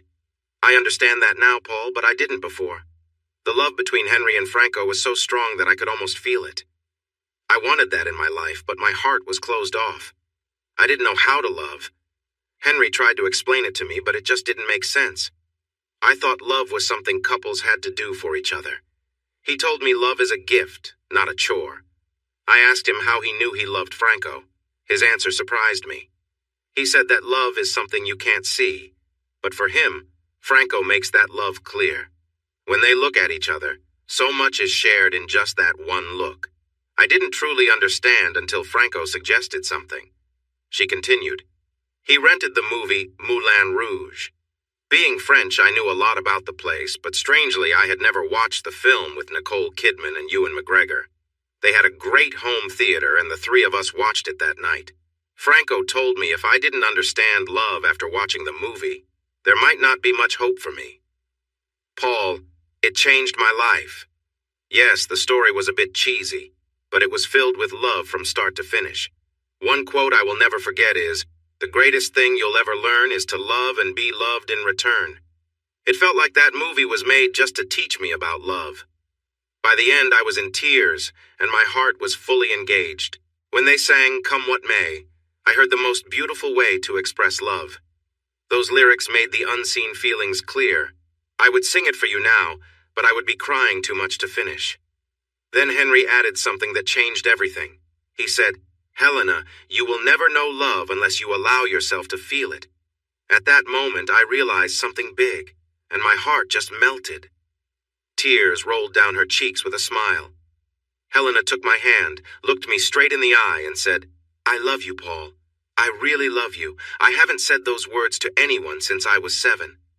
Until I met you, no man in my life seemed good enough. When I first saw you, I thought you were just like Pierre. I knew how wrong he was, and I gave him what he wanted. I did it for money, but I was mistaken about you. I thought your personality would be the same as his. I was wrong. You have a kind heart. You believe in treating others well. I have never known anyone who puts others before themselves. I have seen how you care for those 3 wonderful children. You have always been good and honest with me. Paul, you make me feel seen. I can feel the love shining from you." Helena laid her head on my chest and shed tears of love. I was deeply touched. No one, not even Chelsea, had ever shown me such love. Suddenly I felt warmth in my heart that I had missed for a long time. Love felt bright again. I took her hand in mine and said without hesitation, "Helena, you are more than I ever hoped for and much more than I deserve. Once my divorce from Chelsea is finalized, will you marry me?" She held me tightly as if she was afraid to let go. "Yes, yes, 1,000 times, yes," she replied joyfully. "I need you to know that I want it to be just us. You must agree to be exclusive with me for the rest of your life," I said before kissing her. "Honey, I wouldn't want it any other way. I am a one-man woman. You will never have to doubt me. I will want to be close to you always." When I returned home, Helena stayed with me to help, but only if I promised to sleep in my bed while she took the couch. Gerald said his goodbyes and left. I wanted to thank him and offered him some money for his help. He just laughed and said I couldn't afford him. At our next meeting, Chelsea kept her word, and we both signed the papers for our custody agreement. The lawyer assured us he would get the order approved by a judge soon. Feeling positive, he scheduled another meeting in 2 weeks to work on our divorce. We left together, and I asked her out for coffee to discuss a proposal. Once we had coffee and donuts, I started the conversation. "So, how have you been since your time in jail, Chelsea?" "I won't lie. It has been tough. I'm trying hard to resist my cravings, but sometimes I give in. Occasionally, I still see my dealer to get some pills to cope. At this rate, I might be in this situation for a while." "What if I offered you a chance to change your path? Would you take it?" "That depends on what it is and what it takes from me," she replied. "You and I are going to get divorced soon no matter what. But if you resist me, all you will do is delay things and make it harder and more costly for both of us. So I have a suggestion." "I'm listening," she said. "No Looking Back is a drug rehab program and halfway house on the edge of town. I've checked it out, and it's a good place. They offer a 4-month rehab program for $20,000. We've already settled the custody of the children, and we don't have any shared assets to divide. If we did, I would gladly share them with you. I can send you to our former account managers who will confirm that everything has disappeared. I believe Pierre was involved. A kind person gave me a piece of jewelry that I sold, just like you did with Pierre's, to help support the kids and get by until I find another job. If you agree to sign the divorce papers without any arguments at our next meeting, I will provide you with the full $20,000 so you can start fresh. If you complete the entire 4 months and get a clean bill of health from them, I will give you another $10,000 cash on the day you leave. This is the best I can do for you right now. What do you think?" "You're going to marry Helena, right?" "If she agrees, yes." "I thought so. So there's no chance for me, for us?" "I'm sorry, Chelsea, but no." She looked deep in thought for a long time without saying a word. I watched as she made her decision. "Under one condition, Paul. I will accept your offer and let you marry her, but I need one more thing from you today." "What is it?" "A kiss," she said. "Wrap your arms around me and give me one last kiss as husband and wife.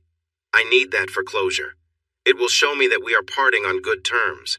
I won't ask for anything else. But I want to feel the connection we once had. If you can give me that, I will agree to your terms." I looked into her eyes and saw a desire for me that I hadn't seen in years. I thought about her request. We are still married, and I can't marry Helena until the divorce is finalized, which will make this process faster. But then thoughts crossed my mind about what she might have done recently, and it made me uneasy. "I'll tell you what I can do, Chelsea.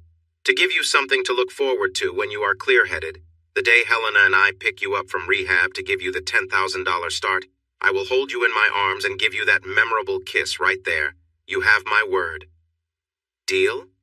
She paused for a moment, smiled, and said, "Deal." We shook hands. I knew that when rehab centers accepted patients, they checked for health issues. I was confident she would be healthy when she finished the program. I would tell Helena about my promise, so she would not feel worried about Chelsea. She signed the divorce papers as we agreed, and our divorce would be final in just under 8 months. In North Carolina, a divorce takes at least a year, but it can take longer if one side disagrees. To celebrate the signing of the divorce papers, I took Helena and the kids out to eat.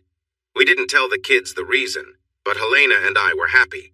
The next day we went house hunting not to buy, but I wanted to rent a 4-bedroom house for Helena so she could have her own bedroom and leave that uncomfortable couch. We moved in less than a week. That same week, Chelsea arranged for her stay at the rehab center. I took her to the facility and paid the fee in cash. On Friday afternoon, after dropping Chelsea off, I called her parents. I wanted to let them know she was settled in and asked if they could take care of their grandkids for the weekend. We were still on good terms, and they appreciated my efforts to help Chelsea. They were happy to take the kids and said they'd be over in 45 minutes. I told them we would pick them up on Sunday. Helena looked at me curiously in the empty house after the kids left for the weekend. "Honey, the divorce papers are signed.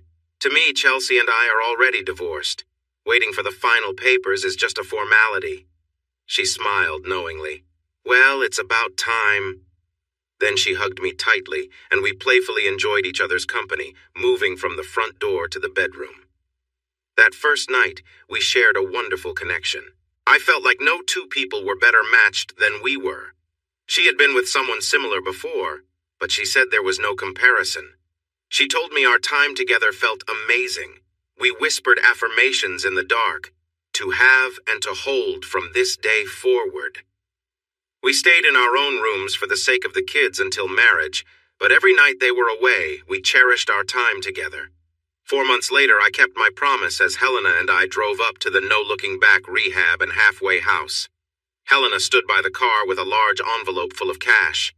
I took Chelsea's hand as she walked slowly to our car and pulled her into my arms. She looked very much like she was 7 months pregnant. A big smile lit up her face as I gave her a warm, loving kiss. Helena jokingly used the envelope to fan us, pretending we were too warm. When we finally stopped kissing, Chelsea laughed as Helena handed her the envelope. "I need to apologize to you, Paul. The therapists and counselors here are great. I learned a lot about myself, and it wasn't all good. You saved my life, and I will always be thankful to you. Helena, he is the best man I've ever known. Treat him well, and he will love and respect you forever. Remember my mistake. You've heard the saying, a bird in the hand is worth two in the bush? Paul is that bird. Never let him go." Helena hugged Chelsea tightly and thanked her for the advice. We drove Chelsea to her parents' house as she shared that she planned to use the money we gave her to settle into an apartment. The rehab center had even arranged a job for her as a secretary starting the next day. She also mentioned that the baby would always remind her of her past mistakes, so she decided to give the baby up for adoption. Once the divorce papers arrived, Helena jumped into action. We had a big wedding in France at a beautiful cathedral with an organ. I thought it was a bit much, but it was Helena's first wedding, and she wanted to experience it all. Her mom invited many important people from her job at the consulate. She was surprised to see her once-detached daughter completely dedicated to one man, especially one who looked just like Pierre. They shared a heartfelt moment, happy to mend their relationship. In France, a class-action lawsuit was filed against Pierre Dumont, involving 20 people, including me. He also faced criminal charges related to my attack. Helena knew a trusted lawyer in Paris who would handle the criminal case for me. We didn't need to be present during any court sessions, as our presence would have made it feel more like a show. It took more than a year for the legal system in France to reach a decision. Pierre was found guilty for his role in the breakdown of 20 marriages and was ordered to pay a total of 40 million euros, 2 million euros to each of the 20 people involved in the lawsuit. As for the criminal charges, Pierre was found guilty of planning to commit assault and planning to commit murder, largely due to the testimony of a key witness. Pierre was sentenced to 20 years in prison and had to pay me an additional 10 million euros. He also had to give me full ownership of the New Directions occupational therapist business that he had bought just to fire me. Helena's lawyer was very skilled, and I was happy with the result. The medical review board told me that their investigation showed I had done nothing wrong, so there would be no problems with my professional standing. Even though I didn't need to work anymore, I still loved helping people. I became a valued CEO of New Directions, treating everyone with care and respect. After Helena and I built our dream house, I built another one next door and moved my parents into it, giving them complete ownership with no debt. It was the best money I ever spent. Helena and I also helped pay for the college education of Anita and Darren's 2 children. Amber, Neil, and Rhonda welcomed 2 stepbrothers a year apart as we grew our family. True to her promise, Helena was always by my side and never made me doubt her loyalty.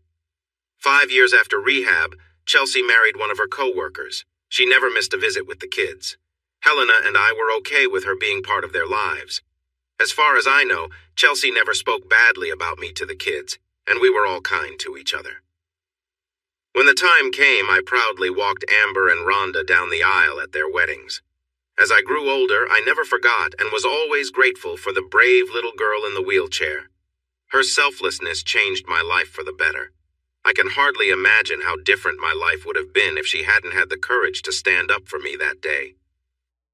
Hey everyone! Thanks for watching. Don't forget to subscribe and turn on notifications so you won't miss any of the exciting stories we have coming up. What do you think about the characters in this story? Let us know in the comments. We'd love to hear from you.